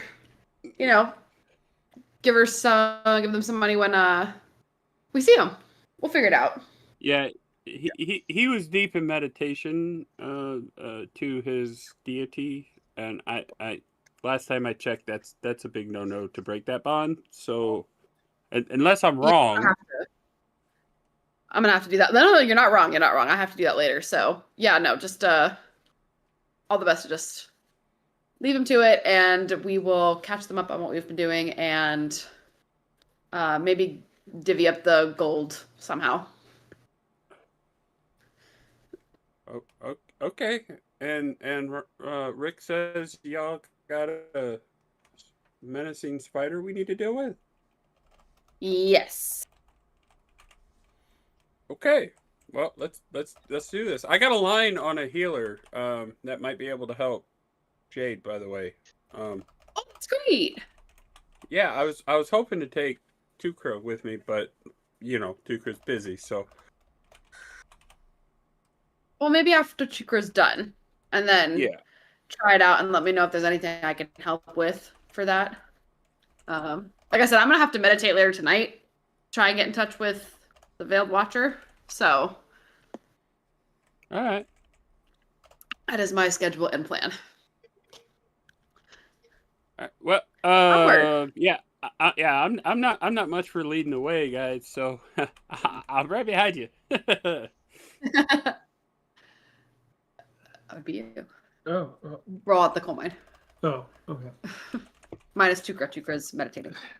Well, I would light a torch and head into the mine if it's open. Oh, by the way, here, and I pull out that old rusty hooded lantern. There you go. Cal, can you maybe make this work for you, bud? What's wrong with it? It's old and rusty. Other than that, it should work. I mean, I don't really need to see in the dark, but I thought it could come in handy. And and my friend needed a sell because he hasn't sold shit for a while. But I mean, it's a hooded lantern. It just happens to be old and rusty. Would you like it? I mean, yeah, that would be really helpful. Well, I'm gonna put it in the party sheet. There you go, bud. And I carefully pull it out of my bag and hand it over, two-handed. Like I said, seeing him being that careful with it, I'm going to look it over and see if I can get it to work. I mean, it definitely functions. It's just like the metal components to it are rusted to the point where it's eaten through the metal at some parts, and you could snap it like a toothpick if you weren't careful. That being said, the mine is lit because it's an active mine, so you don't need any light sources going in. Okay. Well, maybe metal that you could use later for your experiments or whatever it is you do. I don't know, man. I just no, well, maybe let's just get in here and deal with this thing first. Yeah. So she did say, well, I would check in with the dwarf first before we go in, but I will let the other members know that she did say that we could keep as much coal as we could carry coming out. Yeah. Oh, okay. No, Just so everybody's aware of that. So you guys make your way into the mine. You don't have any issues finding the shaft, as it is an active mine, and people are more than happy to tell you which way to go and what to do. Takes you probably 20 minutes of walking to descend the couple hundred feet down to where this cave opened up into. And as you step in through the partially closed shaft, one of the workers, a little gnomish fellow, says, "All right, well, we got all the supplies to close it off. We'll wait. If we hear screams, we'll probably get to work closing it back up. But other than that, we're waiting for you to come back out." Cal's gonna look at him and be like, "It better be open when I come back out." If you come back out, it'll be open. All right. And with that, he'll tip his hat and head into the cave. Or head into the shaft, whatever it is. All right. You step in. Yeah, head deep into that shaft, buddy. You have probably a couple hundred. One can't just talk about shafts and not make it sexual. You have probably a few hundred feet before you get to the actual cave following down the shaft. As you are walking, it gets notably colder. Your breath starts to appear in front of you as you go. You can hear chitters coming from deeper down the shaft.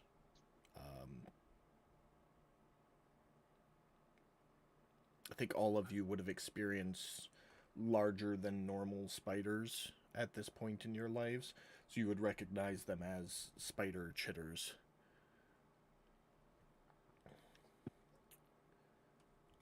And it gets Spiders, as in multiple. at least two. Hearing So- that, Cal's first words out of his mouth. Sorry, go ahead. No, go ahead. I was just going to say, Cal's going to sing out loud. Of course, it's more than one. As far as this map, Being smart ass. as far as this map goes, Sorry, anything black is a wall. I don't have walls built onto this map, so stay on the blue. But as you get to this part, the cave either goes straight or turns right. And you are at the threshold of where spider webs start appearing.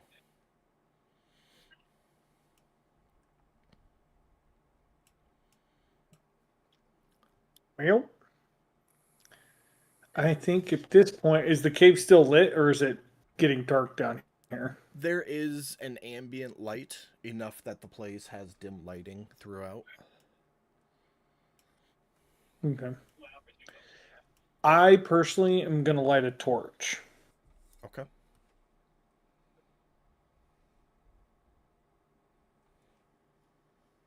And then as we go, he'll use it to burn away the spider webs. Okay.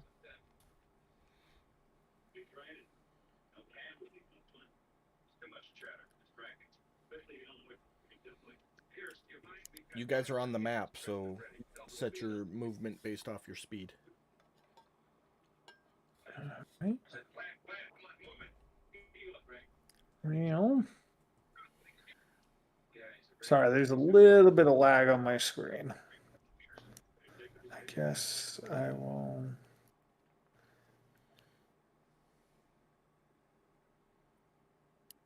Like this. Is everyone else following Cal? Yes. Yes. Cal hasn't moved yet, but. I Oh, was- there he goes. Yeah. If you guys are following, I'll just move you along. It's a little bit easier. Well, yeah, I suppose. Unless there's somewhere specifically you want to be, in which case, move yourself. Close enough. Okay. It's close enough. As you step through, so that line of web where Saphira is, as you kind of burn that and step through, the room you're in now is completely covered in spider webs. So much so that you can't burn yourself a clear path, and it is difficult terrain to move through here. The floor is sticky.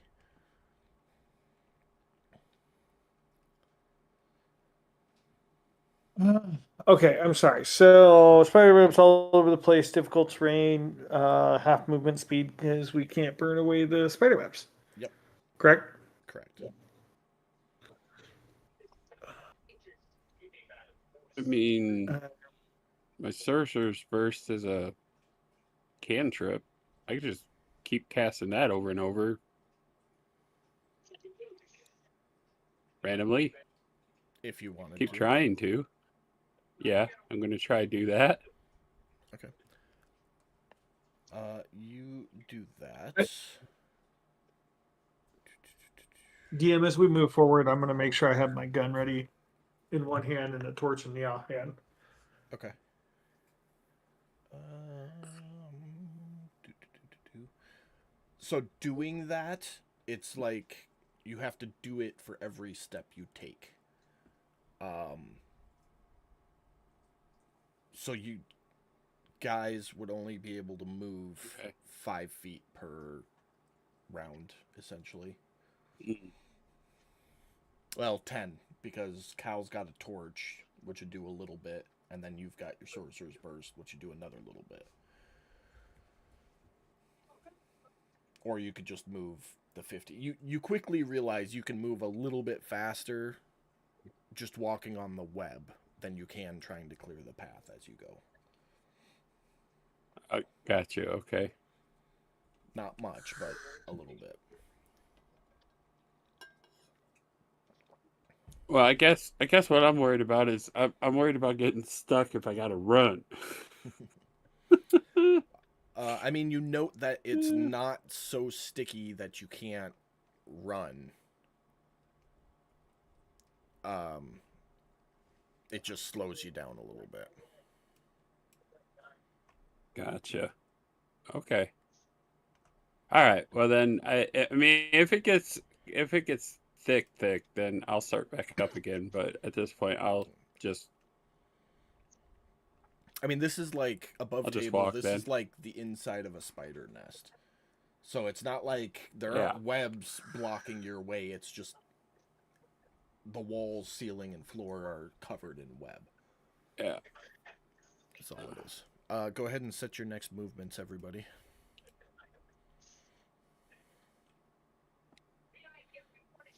Still half speed, correct? Yep. Make this easy. I'll set Anything mine once Kyle gets there. on the right side of this line is half movement. There you go.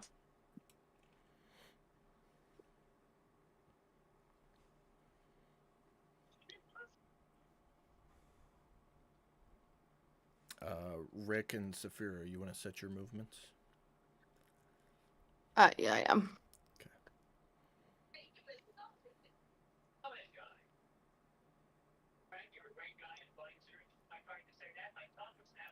Jeremy, go ahead and... Okay, there you go. As you guys step in, Cal and Saphira are the only ones able to see from current position. But you look left as you step in, and you see a giant blue-colored spider on the far end of the cave, and it is staring directly at you two. Everybody go ahead and roll initiative.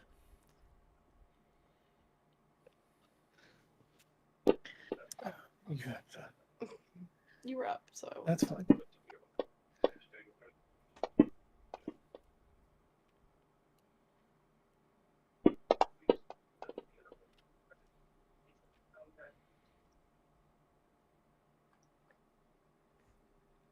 Katie, go ahead and roll 2, just so you don't feel left out.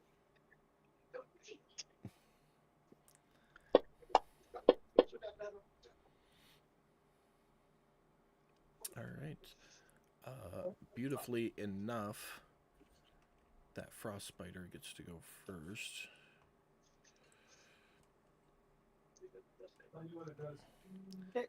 Is going to scurry over to this opening. And you're within 60 feet, Cal, so you are going to make a dex save. Which you succeed. So nothing happens. So it moves over and shoots a clump of web out at you, which you are able to dive, duck, dip, dive, and dodge.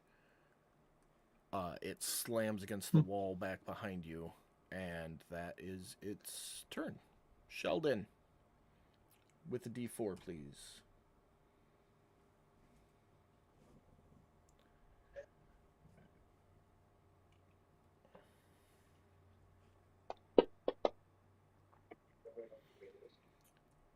Oh, we gotta take yours off from last time. There you go.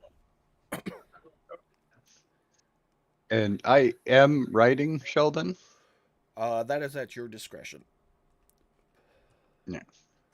Well, all right. Assuming that these tunnels are tall enough, I would be riding him. If they're not, then obviously I would not be. Yeah, they would have been. Okay, so I would be riding Sheldon.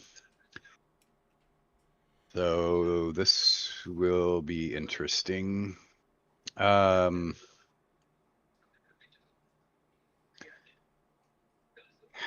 would it work to burrow? The first 5 feet are going to be difficult terrain, and then it's normal after that. So just add in, or let's see, his burrow speed is 30. So the first time you do it, it's going to be 25. And then when you try to come back up, it's going to be 25 again. So just -5 on the initial and exit. And then you'll just need to. Yep. Oh, actually, wait. I'd be like 5 foot back because I would have gone 5 foot down. No, it should have. Yeah, it should have been 20 feet because it would have been 10 feet to go down 5 Yep. feet. So you'd be right there. And then, yeah, okay. Yep, that's me. All right. Anything else for you guys? No, we're good for right now. All right. Cal.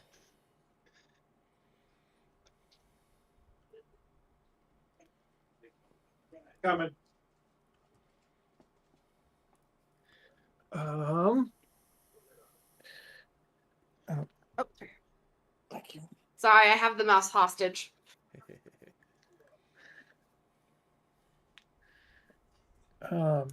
Cal is going to move 15 feet that way. He will target the spider matriarch and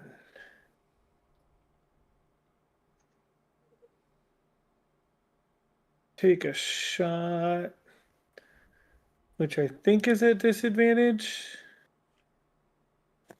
Let me make sure. 50 feet, so yeah, disadvantage. Disadvantage.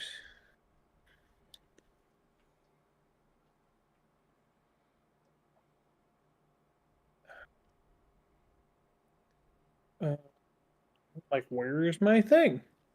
Here it is. That will hit. Yeah.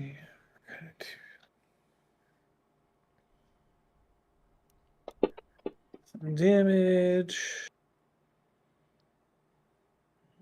7 points. And that will be it for Cal. All right. Rick, underground, you doing anything? No. All right. Saphira. Me. Eldritch Blast.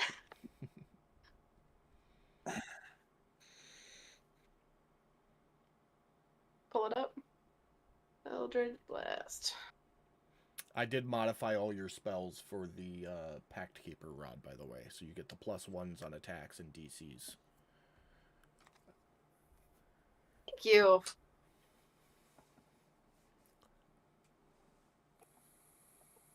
Did that go? Not on my end, it didn't. Hit it. No, that's okay. That's okay. Try it again. That will hit. Nice.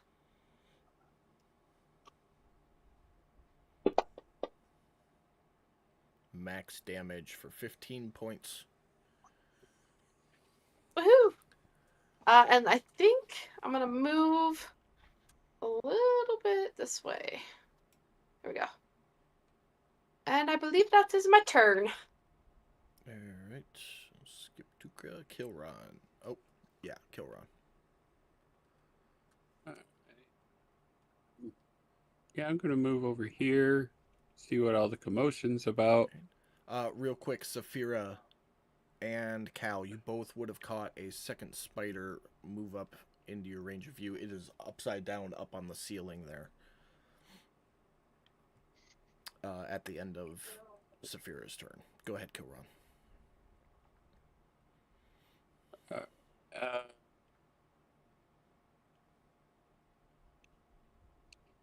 yeah, that's You'd be able to see that second spider from where you're at too. It's like just around the corner of that central pillar, but you're aware that it's there. okay. I'm gonna start with the big guy for now. Okay. Hit him with the sorcerer's burst, maybe. And it's gonna miss. Nope. And that's it. All right. Second round.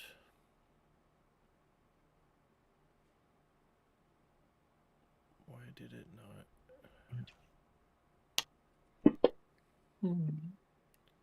Okay. He's It getting the is forehead rubs tonight. going to Here you go, buddy.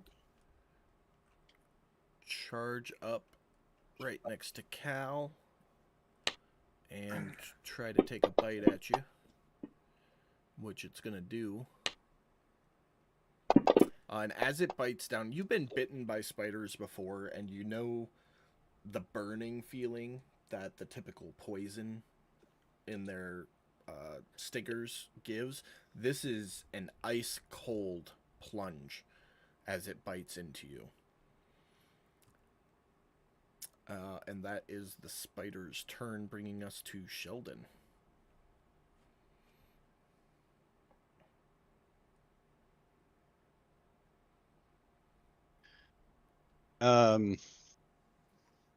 Still got to roll a d4. Shell.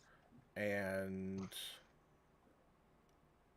yeah, it's just going to be the d4 because you're not within 5 feet.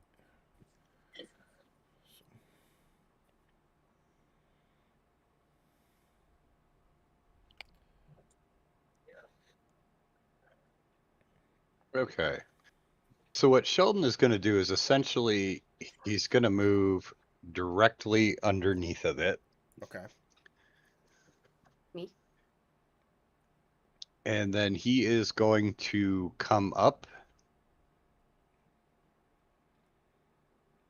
Okay.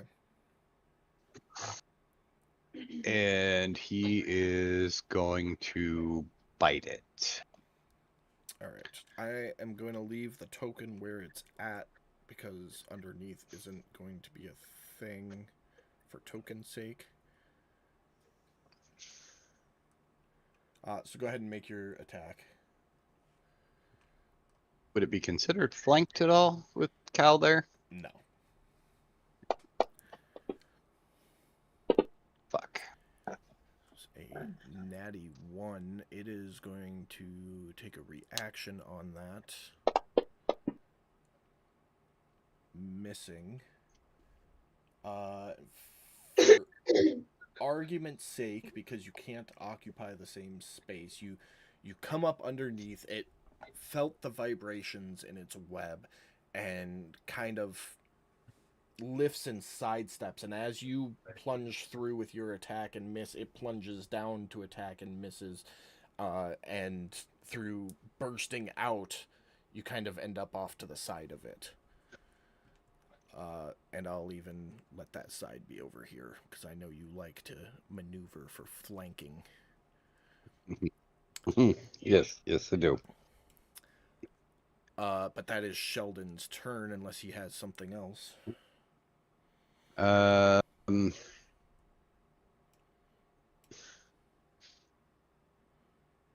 No. Alright, that'll bring us to Cal. All right. Well, at this point, seeing as this thing's so damn close, Cal would need to switch. So, not sure if it's an action or not to holster his pistol and draw his scimitar.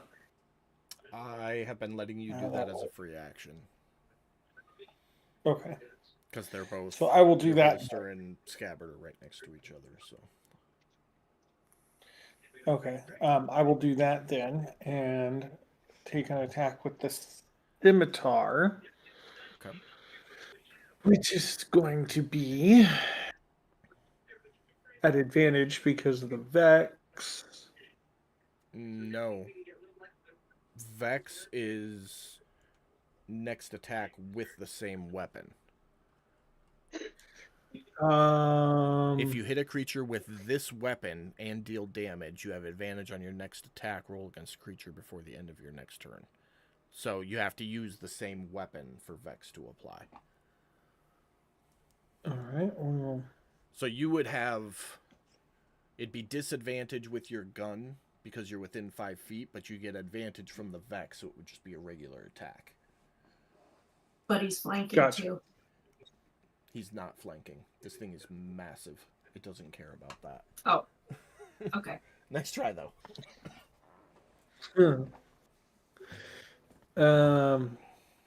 All right. Well, then, I mean, if that's the case, then I would negate the switch then.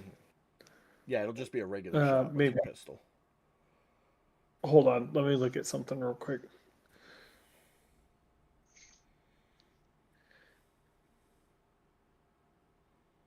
I think I'm going to negate the switch, but let me check.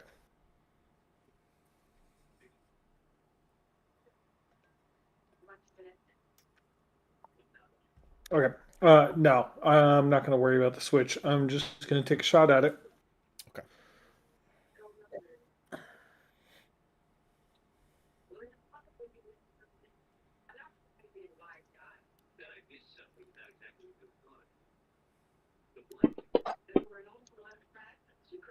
That'll hit.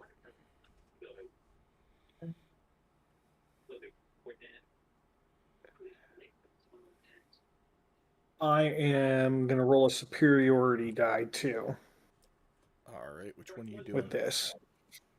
For I'm going to say pushing attack. Let me make sure that's the right one. So before you waste the die, this creature is larger than large. It's huge. Okay, so it's bigger So, than large. Yeah, none of your combat superiorities would work against this one. Okay, never mind then. I will just hit it with damage. All right, 8 points. And then- Anything else? so- That's it for my turn. I just want to understand if I understand Vex correctly. Vex would be reapplied, right? Yeah, so you just hit. So on your next shot, before the end of your next turn, you would have advantage. However, that was your second shot, so you now have to use an action to reload. Yeah, gotcha. So, yeah, we kind of talked about that Um, last week, where you kind of lose a Vex sometimes because of your reload.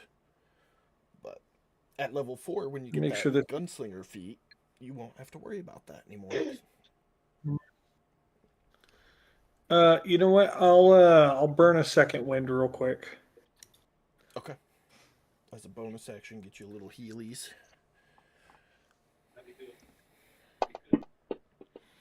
Nice. 13. Almost back to Take full. it.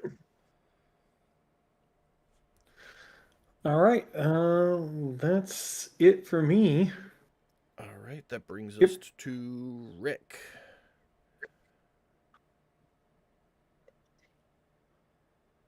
For the sake of disadvantage on ranged attacks, you are within 5 feet of it. Because you're actually like... Yeah, that doesn't matter. I have the sharpshooter feat. Oh, that's right. You do. I noticed that too, and I didn't think about it. So. Yep. All right. So, do I have advantage for flanking? Nope.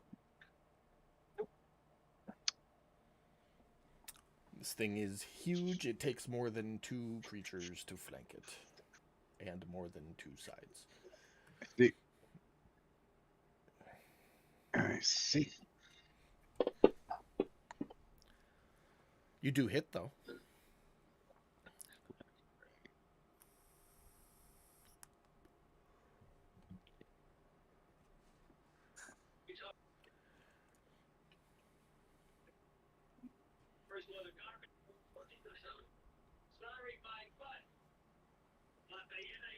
Hang on for me just 1 second.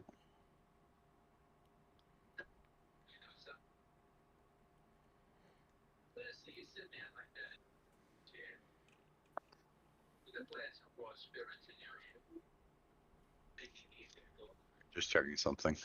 Mm-hmm. 9 points of damage. All right. Anything else for you, Rick?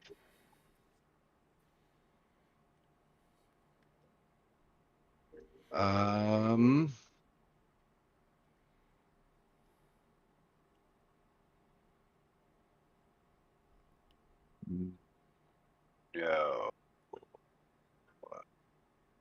No. All right, Saphira. I think I'm going to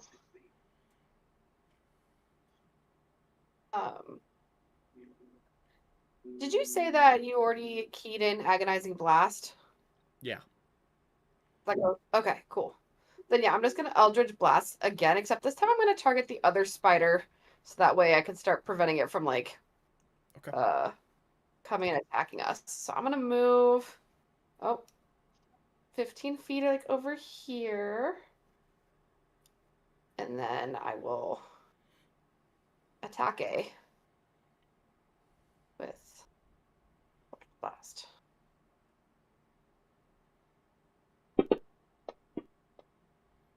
That will hit. Yeah.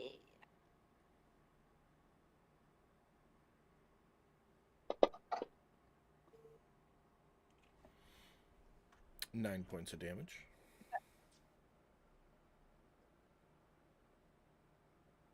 Yeah, that's movement and my turn, so I think that'll do it. All right.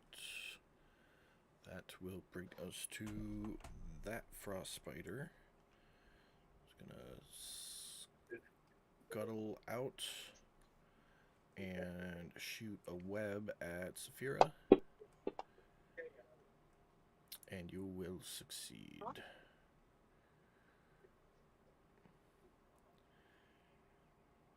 Which brings us to Kilron. All right. So, am I within 5 feet of this thing? No, you're just Because outside. the overlap. Okay. Yeah, it's Well, that it's overlap weird on 'cause Cal kind of got me. I custom the tokens Yeah. actually like that. Okay. Okay. So, okay. Well, okay. Anyways. You know, I should probably move anyways. Just scrap that. Yeah, I'm gonna move back over this way. Okay.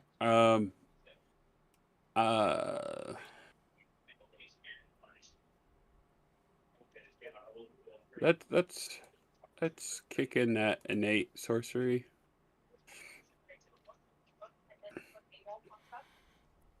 And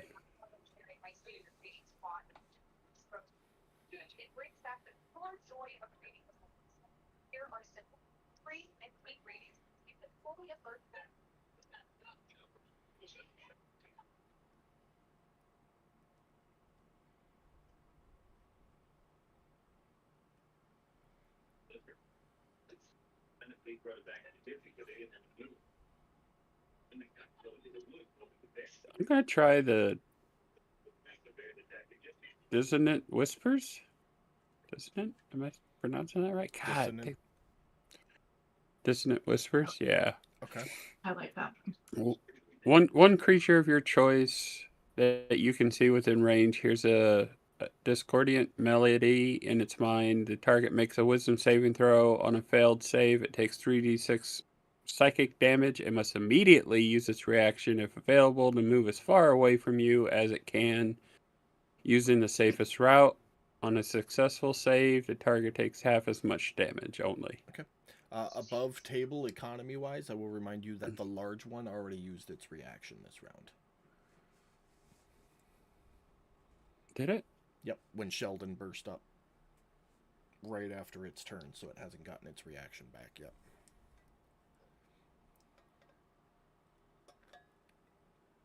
I thought that was last round. Nope, that was this round. Sheldon popped Oh. up making an attack and rolled a nat 1, and it attacked back and missed. Right, right. That was this round. That was at the very beginning of this round. Okay, and we'll save that one then. Okay. Hold that thought. I mean, you could do it on the other one. The other one hasn't used its reaction. But yeah, but that one's. Oh, that one did move, didn't it? Yeah, but that big one's looking to eat Cal though. So, yeah. All right. Let's just try the Sorcerer's Burst again on the big one. Okay. For now. So that is a crit. Hold on. We got crit rules. I gotta pull them up because I don't remember. So roll a D100 for me.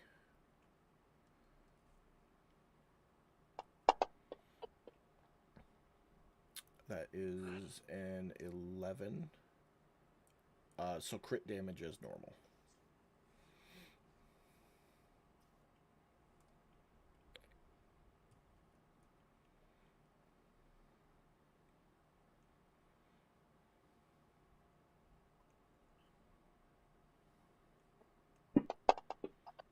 Oh. So 21 points of damage, one of which was an 8. No, that's not right. It should only been 2, not 4. I don't know why it kicked. Okay, so hold on, let me do math real quick. We'll take the highest 2, so an 8 and a 6 for 14.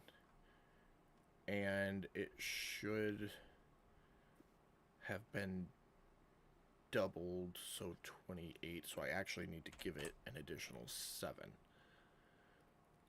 And then you rolled an 8, so you get to roll one more. Yep. I think it skipped or no? Okay.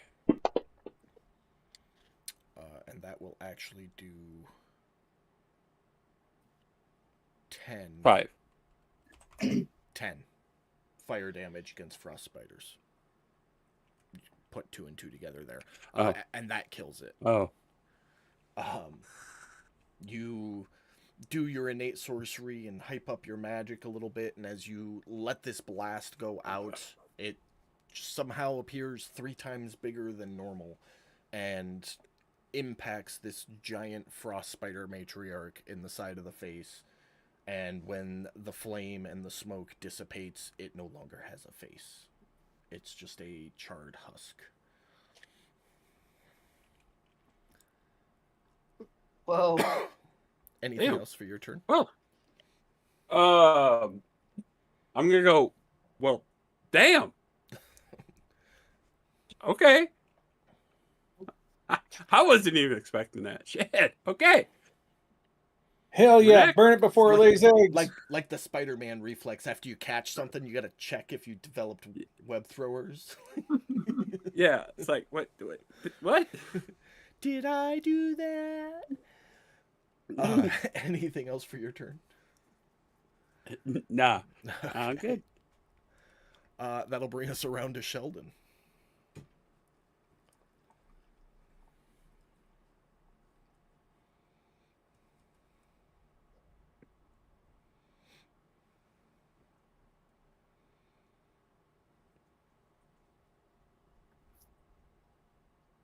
Jeremy, you there, bud? Yeah, sorry, didn't realize I was muted my mic. It's all good. Just start off with your D4.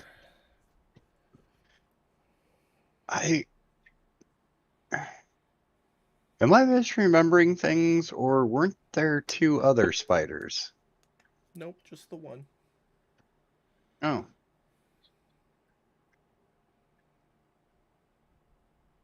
Unless you were looking at the stream before I revealed the spiders, because I changed the balance of the encounter last minute. Oh, no. No, I just thought you had said something about you guys noticed 2 more spiders or something, but. No, just the All right, so is it rough terrain to climb over the spider's body? Well, it's difficult terrain because of the web, period. So, and that's not gonna stack. It's gonna be 15 feet no matter what.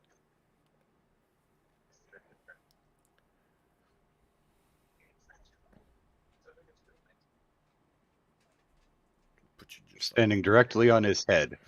well, All cat tippy toe style, you know, the digging my claws location into it. where its head would be, as it's now a charred crater. Yeah. Ooh.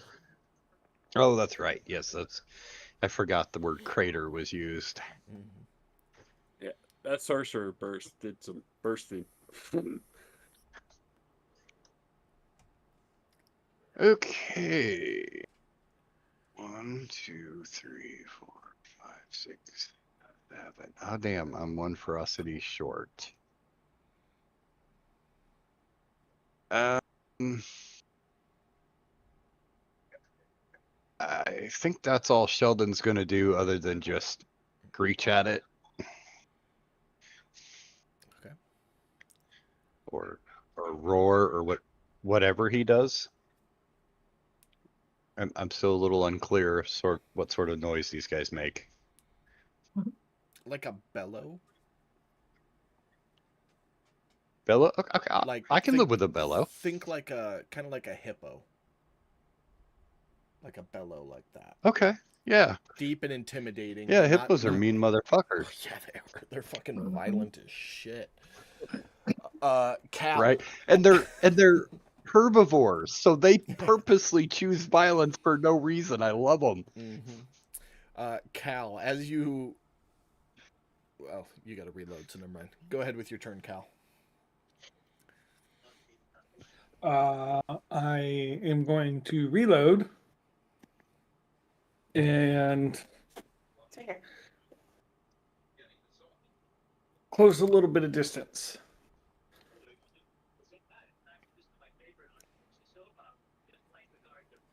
Say 10 feet. All right. And that'll be it for my turn. All right, that is cute as fuck, Jacob. That's where she hangs out when she wants attention. All right. So yeah, reloaded and moved a little bit. Good with your turn. Rick, you're up.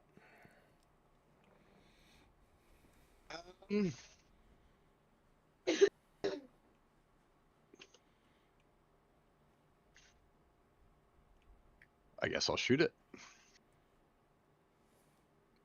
Where did I go? Oh, there I am. That'll hit.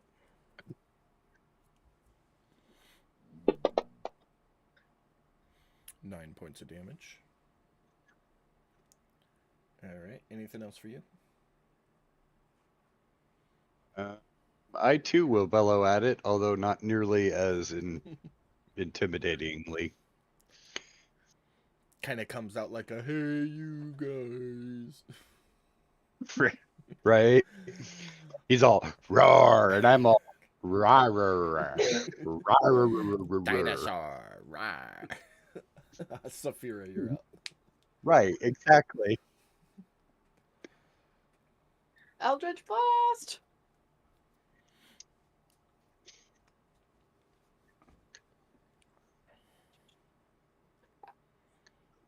Actually, let's switch it up. Why not? Let's do Hex instead. Okay. Which There are curse so many. would you like to place? Oh,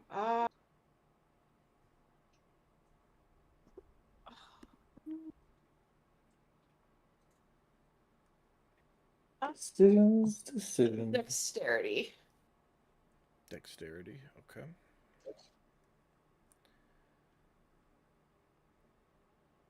And then And do I just roll the effect on it? it just automatically applies. I already put it on there. So. Oh, And then wait, Hex isn't something that like you have to succeed at? Nope, there's no saving throw. It's concentration for an hour.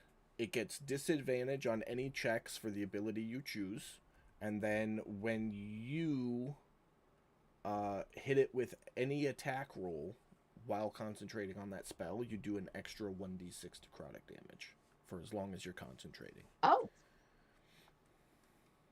Oh, cool. Yep, no saving throw, nothing. Make sure Cool. you mark off your spell slot. All right. Yes. Oh, and so I kind of talked to you about this before. So your pact magic, both of your spell slots are second level. So even though that's a level 1 spell, it automatically gets cast at second level.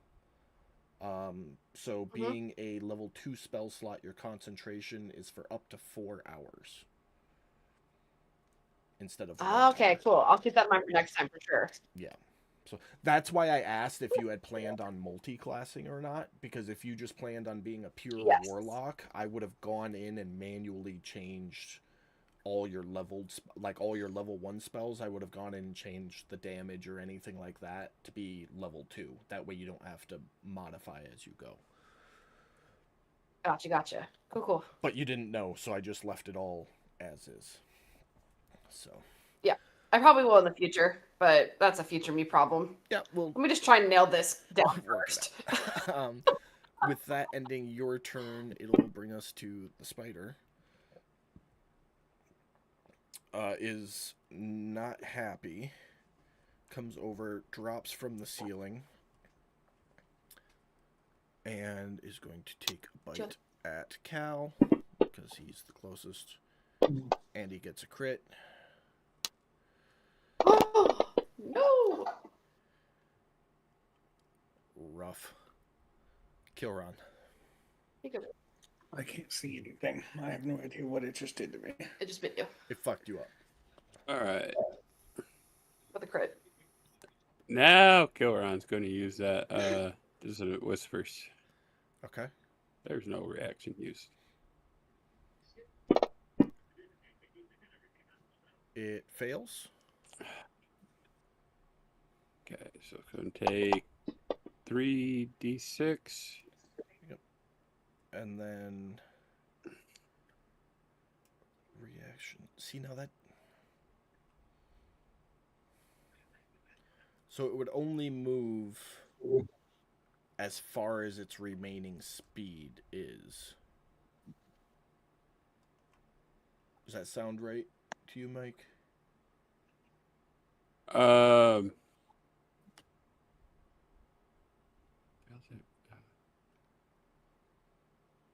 Because, like, as a reaction, you don't get additional movement as a reaction.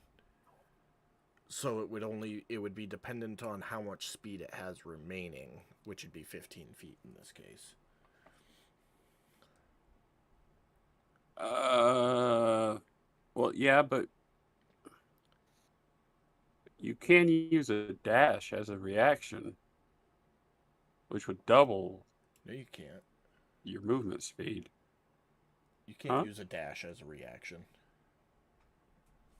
Well, no. Well, I mean, it's only as a bonus action under certain skills. Classes. Yeah. Yeah. So, yeah. So he's just gonna move that 15 feet away as weird voices take over his brain for a moment. Yeah. Does that mean that we get a... I believe attack of what we opportunity? decided on is it has to be a willing movement, and this isn't a willing movement. Copy that. So my answer there is going to be no. Sheldon. Actually, he wasn't pushed. The exact words are, move as far away from you as it can using the safest route. It is mentally thinking about moving. But okay. You're the DM. Hold on, because I might stand corrected here. Like I get it when they're being pushed by force. I understand when they're getting, wind or whatever. So, But in this case, attacks of the opportunity whispers are do not trigger if the creature is moved without using its movement, i.e., pushed, pulled, shoved, teleported. It uses the disengage action, or it moves while you're incapacitated or unable to take reactions. So since it used its movement to move, yes, Cal, you get an attack of opportunity. It has to be a melee attack.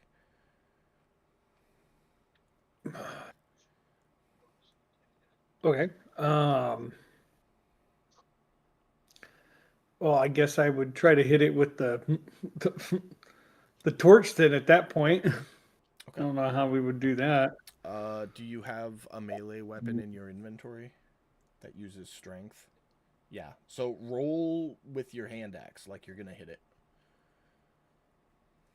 Okay, so just target it and then hit it with the hand axe. Yeah. And torches just do a flat 1 fire damage. In this case, it'll be 2 because its weakness is fire. If you hit. this is an actual torch, right? Yeah. Okay. Well, I just Oh, want to what make the sure fuck? you're not Oh, using what that the fuck lantern. just happened there? The fuck happened there? Oh, you still had the matriarch targeted. It's good. I got you. Oh, looks like I have a bunch of shit targeted for some reason. Yeah, you had Saphira targeted too for some reason. The fuck? Uh, A few of them Frost target. Spider 14. Okay. You hit Frost Spider 14. I'm going to clear your targets. So that's going to do All right, thank you. 2 points of fire damage as you walk away. That was the opportunity attack. Sheldon, you rolled a 3. So, and the animal handling check 24. Okay, so you get your turn as normal.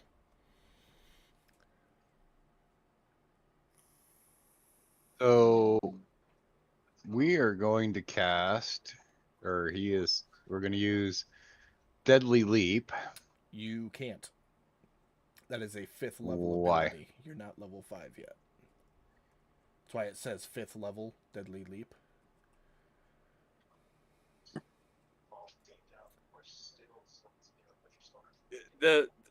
For some reason they started adding our spells that we get at later levels.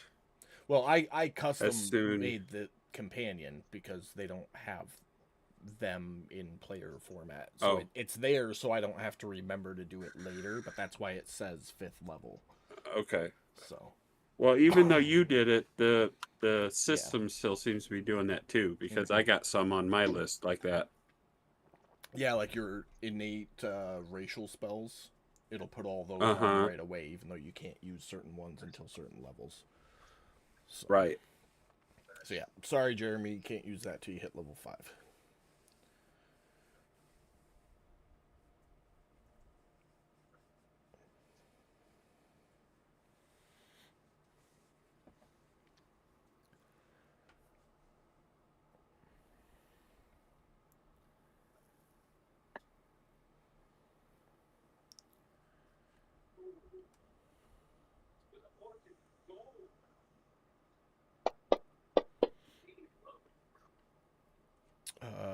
Run up with a signature attack. It is going to miss.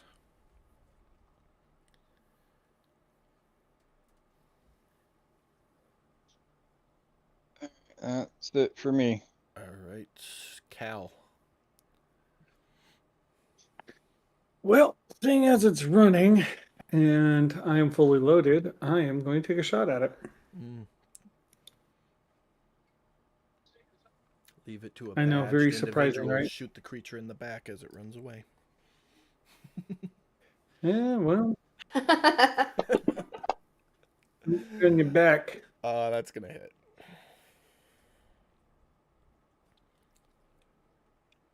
Hold on, I gotta scroll down because for whatever reason my shit is not keeping up with stuff.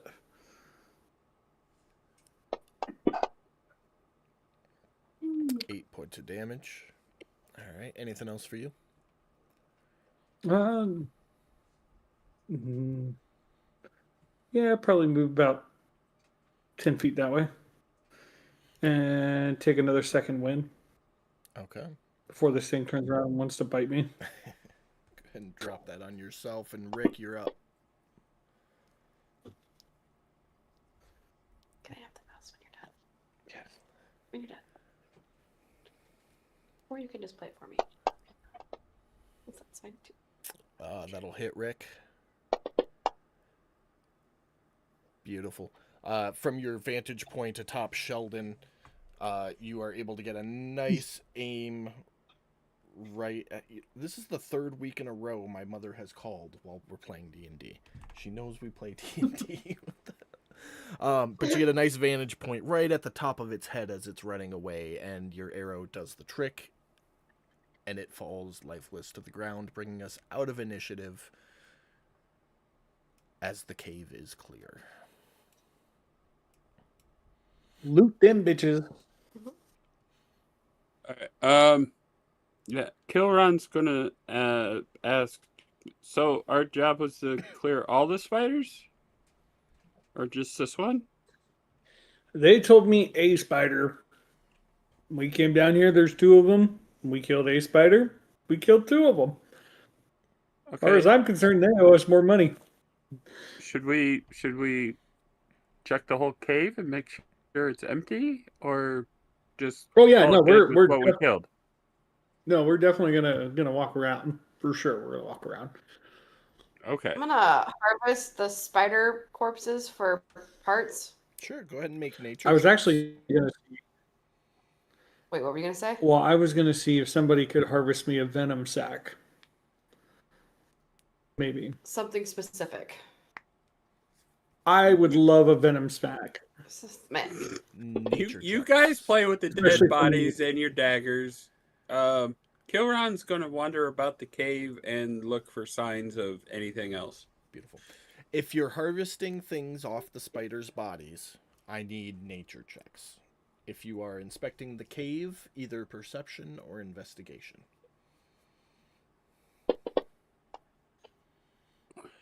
Wouldn't it be survival to properly that's not harvest great. an animal? oh, can I just re-roll it because I have a inspiration. Yeah, you could. You could could use your inspiration. burn your inspiration to reroll it. I'm gonna call for nature because it is the matter. Like, it's obvious where the venom sacs are. It's just a matter of removing it appropriately. And to do that, you need the knowledge of the spider's anatomy, which I relate to nature.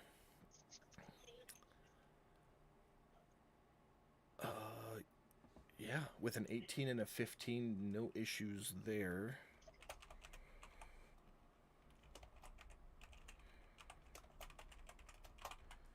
You are able to harvest 2 frost spider venom sacs because the other one had its head blown off. And Kilron, you find in the back of the cave a cluster of eggs. About 15 of them. Okay. They're about the size of a Oh, wait, I'm good. basketball. You want to put me there? Yeah. Okay. Back over. So I'm gonna yell out, guys, there's eggs here. Kill it with fire. Burn it. Good, I haven't eaten since breakfast. Yeah. I hit one and they open up and they come eat me. I'm not doing this alone. And I back up. All right, Oh, Sheldon, go eat 15, the eggs.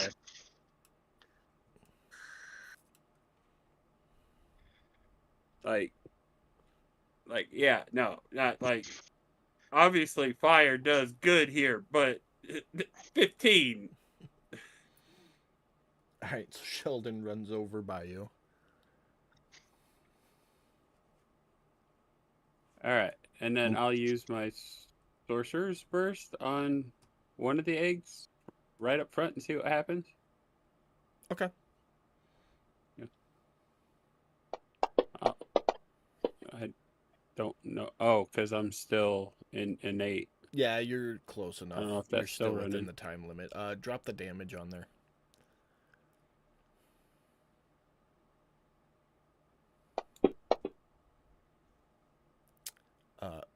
Beautiful. These eggs, you realize, are very susceptible to fire and also very squishy. You knock out half of them with that one burst. Nothing else Oh, happens. well then I do it again. You take out Do it the rest again. of them. Do it I'm again. not even gonna make you roll. Oh, okay. The Well, the venom sacks let's are see in the if it party bursts sheet. first. Whoever wants them. Damn. Okay. All right. Yeah. Thank you, Sheldon. I appreciate you coming and getting my back, Yeah. big buddy. He's Let's sitting head there back. licking up the remains. Jeremy, are you okay if I take the sacks? Yeah, go ahead. I'm just going to take one of the legs to stick in Sheldon's mouth as we're walking out so the dwarf sees him eating it. Okay. They also Talk said that about we my could big take whatever. honking boy. They said that we could take whatever coal we could carry. So If you say that out loud, I'm gonna scoff a little bit and go, you think I'm actually gonna mine some coal? What? well, you want money? Yeah, we could find some. But I mean, I'm a okay. merchant. I sell stuff. I don't harvest it. I don't labor. So you found eggs, right? Did we go through the whole cavern? Kilron, you did a once over the entire cavern. Okay, then I relay that. I did a once over of the. Yeah, and I found the eggs, and they're destroyed.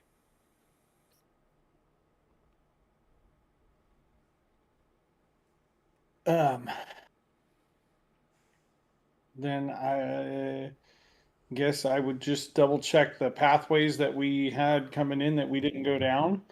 And if nothing is there, then head out. And Cal, in particular, is going to be looking for any kind of coal deposits or anything. There are See if plenty he can of get some them coal. all the way down up to the entrance.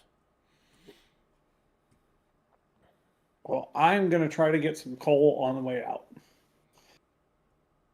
Yeah, no issues. You can carry, based on your weight, 38 pounds of coal. Cal. How long would it take for him to get that much? Coal chunks are That's the next question. fairly heavy, so an hour. Fuck, if it's only an hour, then yeah. I mean, I'm going to get what I can get. If I'll help. I mean, the way I look at it, guys, is you never know what we're going to need coal for one, and two, we could sell it and make some money off of it. Obviously, there's a reason why they're in here mining coal, so i.e., we could get money off of this. A little extra money. I don't know if Sheldon would be willing to help carry some of this out. As I mean, you say that and when you- look when- over when at you- Sheldon, you realize he has no satchel or carrying capacity. Short of like picking Well- up a large boulder in his maw.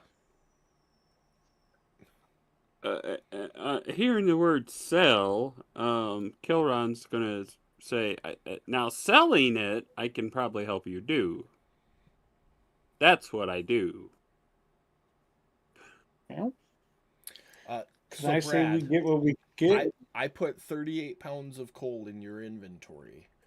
Your inventory is maxed out. Anything else, and you will be moving at half speed until you offload some weight. Copy that. And you are packed to the brim. Like your backpack has little coal boulders sticking out of the tops of every pockets. You have coal in your trouser pockets. Like you are stuffed to the brim with coal.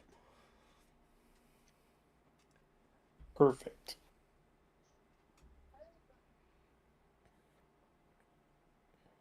Would anybody else like some coal? Yeah. Yeah, I'm gonna let Sheldon just kind of start going through and eating all sorts of stuff and tell him to bring us back any shiny rocks he comes across. That's about as involved as I'm gonna get. Saphira, you could carry 73 pounds of coal. Or, no, 63 pounds of coal if you wanted to. But that would max you Sure. out. That's Do fine. do you have the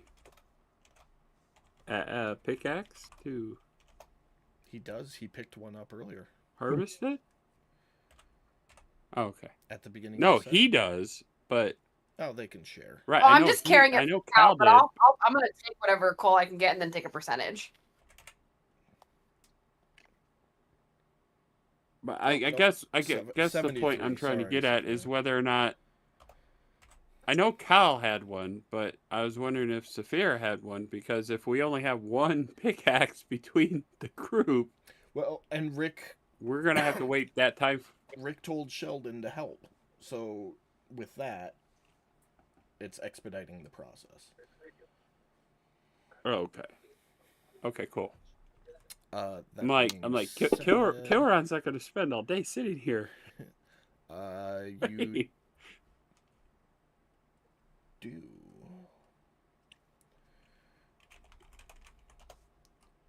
No offense, I love you guys, but I'm not I'm not gonna spend all day down here.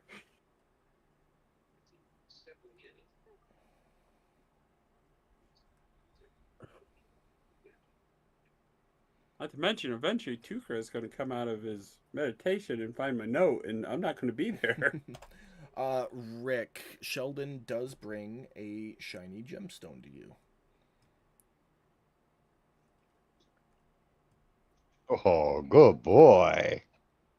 Which will need to be identified to figure out exactly what it is. Kilron, shiny.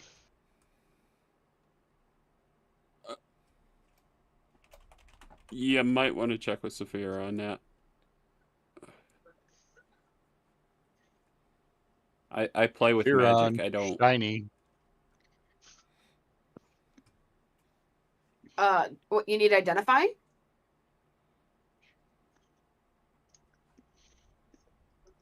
Yeah, you could if you have Not like magical Arcana knowledge. identification, like you need an appraiser to look at it and tell you what type of stone it is and how much it's worth.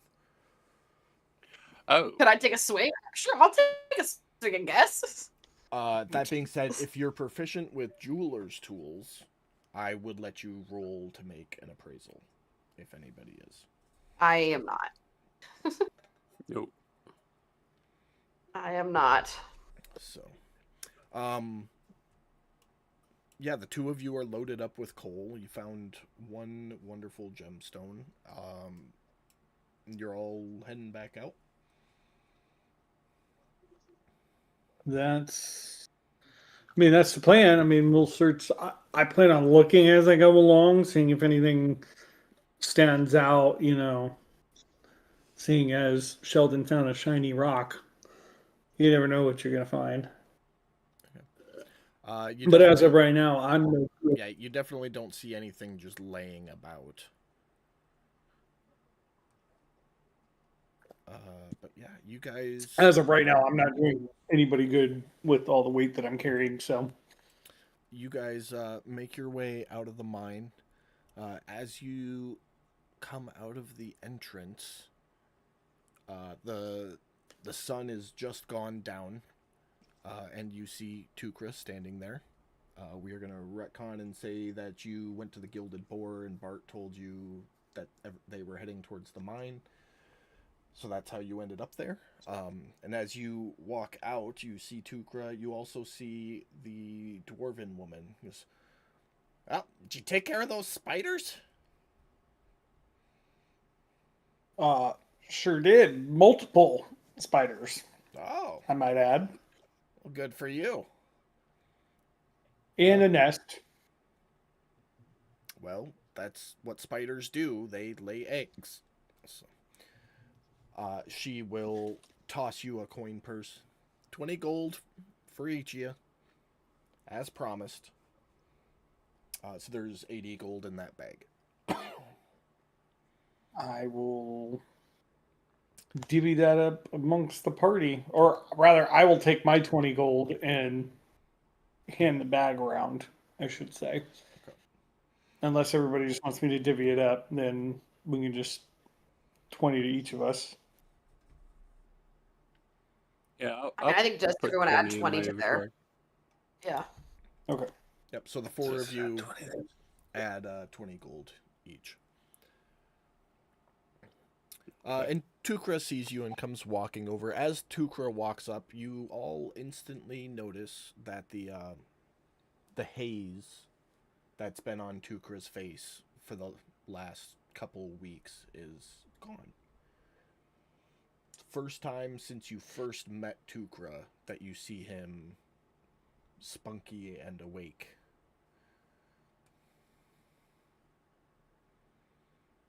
Well, somebody looks well rested. Yukra! Hey, bud, you're back. You look better.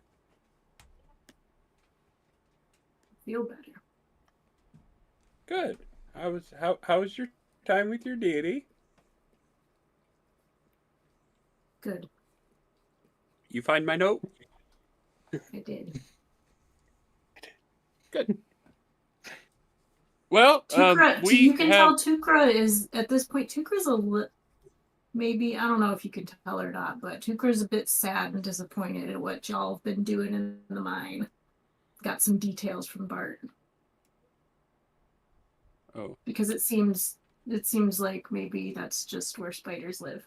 So Bart didn't know anything about the spiders. He just knew everybody was going to the mine. So you have no idea what they were doing there, just that that's where they were going. Okay. Sorry, I should have clarified. Until that. naturally the dwarf said, "Oh, did you kill those Oh, spiders?" yeah, you did hear that. You did hear that. So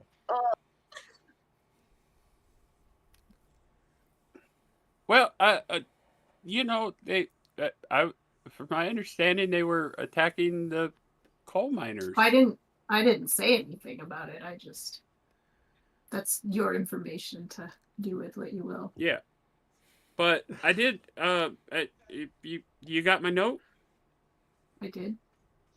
Okay, so that's the healer that should have some information on how to help Jade. I was on my way there when Rick came and stopped me, and we came here. And looking up at the dark sky, I'm going to say, I guess maybe in the morning we'll go and we'll talk to this healer and get that info.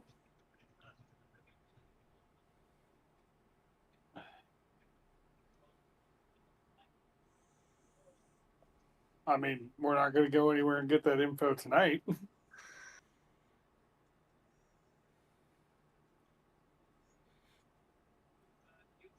Yeah. All I know is I'm tired as hell and I need to offload some of this shit. So I'm heading back to the Gilded Boar. I gotta go meditate and talk to my own patron. So Little Next pebbles on my of coal list. falling off of them as they move. Yeah, I kind of brush off whatever I can as I walk. Cobwebs, the coal dust. It's God. So everybody's heading Definitely a bath tonight. heading to the Gilded Boar for some R&R. Yeah. Okay. Yeah. As you all start to step away from the mine, back behind you, where all the workers are, you hear somebody scream out, "What the fuck is that?" And as you look back, you see an arcane sphere beginning to form in the middle of, like, it's in front of the entrance to the mine. It's in an area where people would travel through, but it's left empty for the sake of moving things to and from. And it was currently empty, but this arcane sphere begins appearing. And it takes about 30 seconds to get up to its fullness. So in that 30 seconds, does anybody want to do anything? Where is it? I'm fucking taking cover for goddamn sure. It's like... How they fucking do that? So you guys are all like where Tukra is there on the map. Reshare the map. Hold on. You guys are all like where Tukra is, and it's popping up maybe 20 feet behind you guys. Arcane Definitely. sphere, huh? Taking cover for sure. We don't know what it is, though, right? I think fucking I'll know just what it is. pop into my I don't shell. know if I can- I mean, 30 seconds, that's a long time to run, but Saphira and Kilron, you two being adept to the mystic arts, can roll an arcana check to see if you recognize this. Kilron coming in clutch, Saphira familiar. Yeah. You both recognize this as a teleportation circle. Oh. So And, something I'll is coming. Oh God, I'm running. What's the appearance like color wise? Like we'll go with purple. Purple seems like a good arcane color. Okay, then I'm just gonna stand there and wait. Cal took cover. Saphira started running. She's like, my hand just grew back. Anybody else doing anything? Tukra, you said you were popping into your shell. Well, no, I guess if Kilran is there, just kind of looking at it like, huh, let's see. If he were standing next to me, I would Yeah. just be like, oh, okay, well, this must not be bad. Rick, you doing anything? I don't know what this is, but we're gonna find out. No, me and Sheldon are just sitting there. All right. Sheldon's chewing on the spider leg while staring at the dwarf. The sphere finishes appearing, and the front of it kind of opens up. Kilron, this is familiar to you. This is how teleportation circles work. It's like a sphere that teleports you, and then the sphere opens up and you step out. And what steps out is a tall, elegant, long, blonde-haired high elf female. And she has, by the arm, Jade in tow. Oh, hell! I was expecting the druid, Alar. Jade is still handcuffed in the front, and she's like escorting her by the arm. And she steps out of the teleportation circle, sees the five of you, kind of ushers Jade forward, holds up a roll of parchment, which she tosses over to Cal, and then she steps backwards into the teleportation circle, which closes around her and disappears, leaving Jade handcuffed in front of you as if nothing happened. Hi, guys. She still has a rune. Let's. I want to know what that note says. And that's where we're gonna end the session. Do I see her runes? Yes, she still has the runes. Okay. I am going to put that parchment in your inventory, Cal, because you are the one that she threw it to. It is titled Jade's Writ of Transfer. Copy that. Dope. And I will output the record to chat so you can all be aware of what it says. But that's where we are going to end tonight's session. Thank you all for coming to watch us play D&D. Pam will be back next week. I pick her up Saturday, so she will be here for Sunday's game. That's hella long. And we will play from there. So, goodbye, everybody.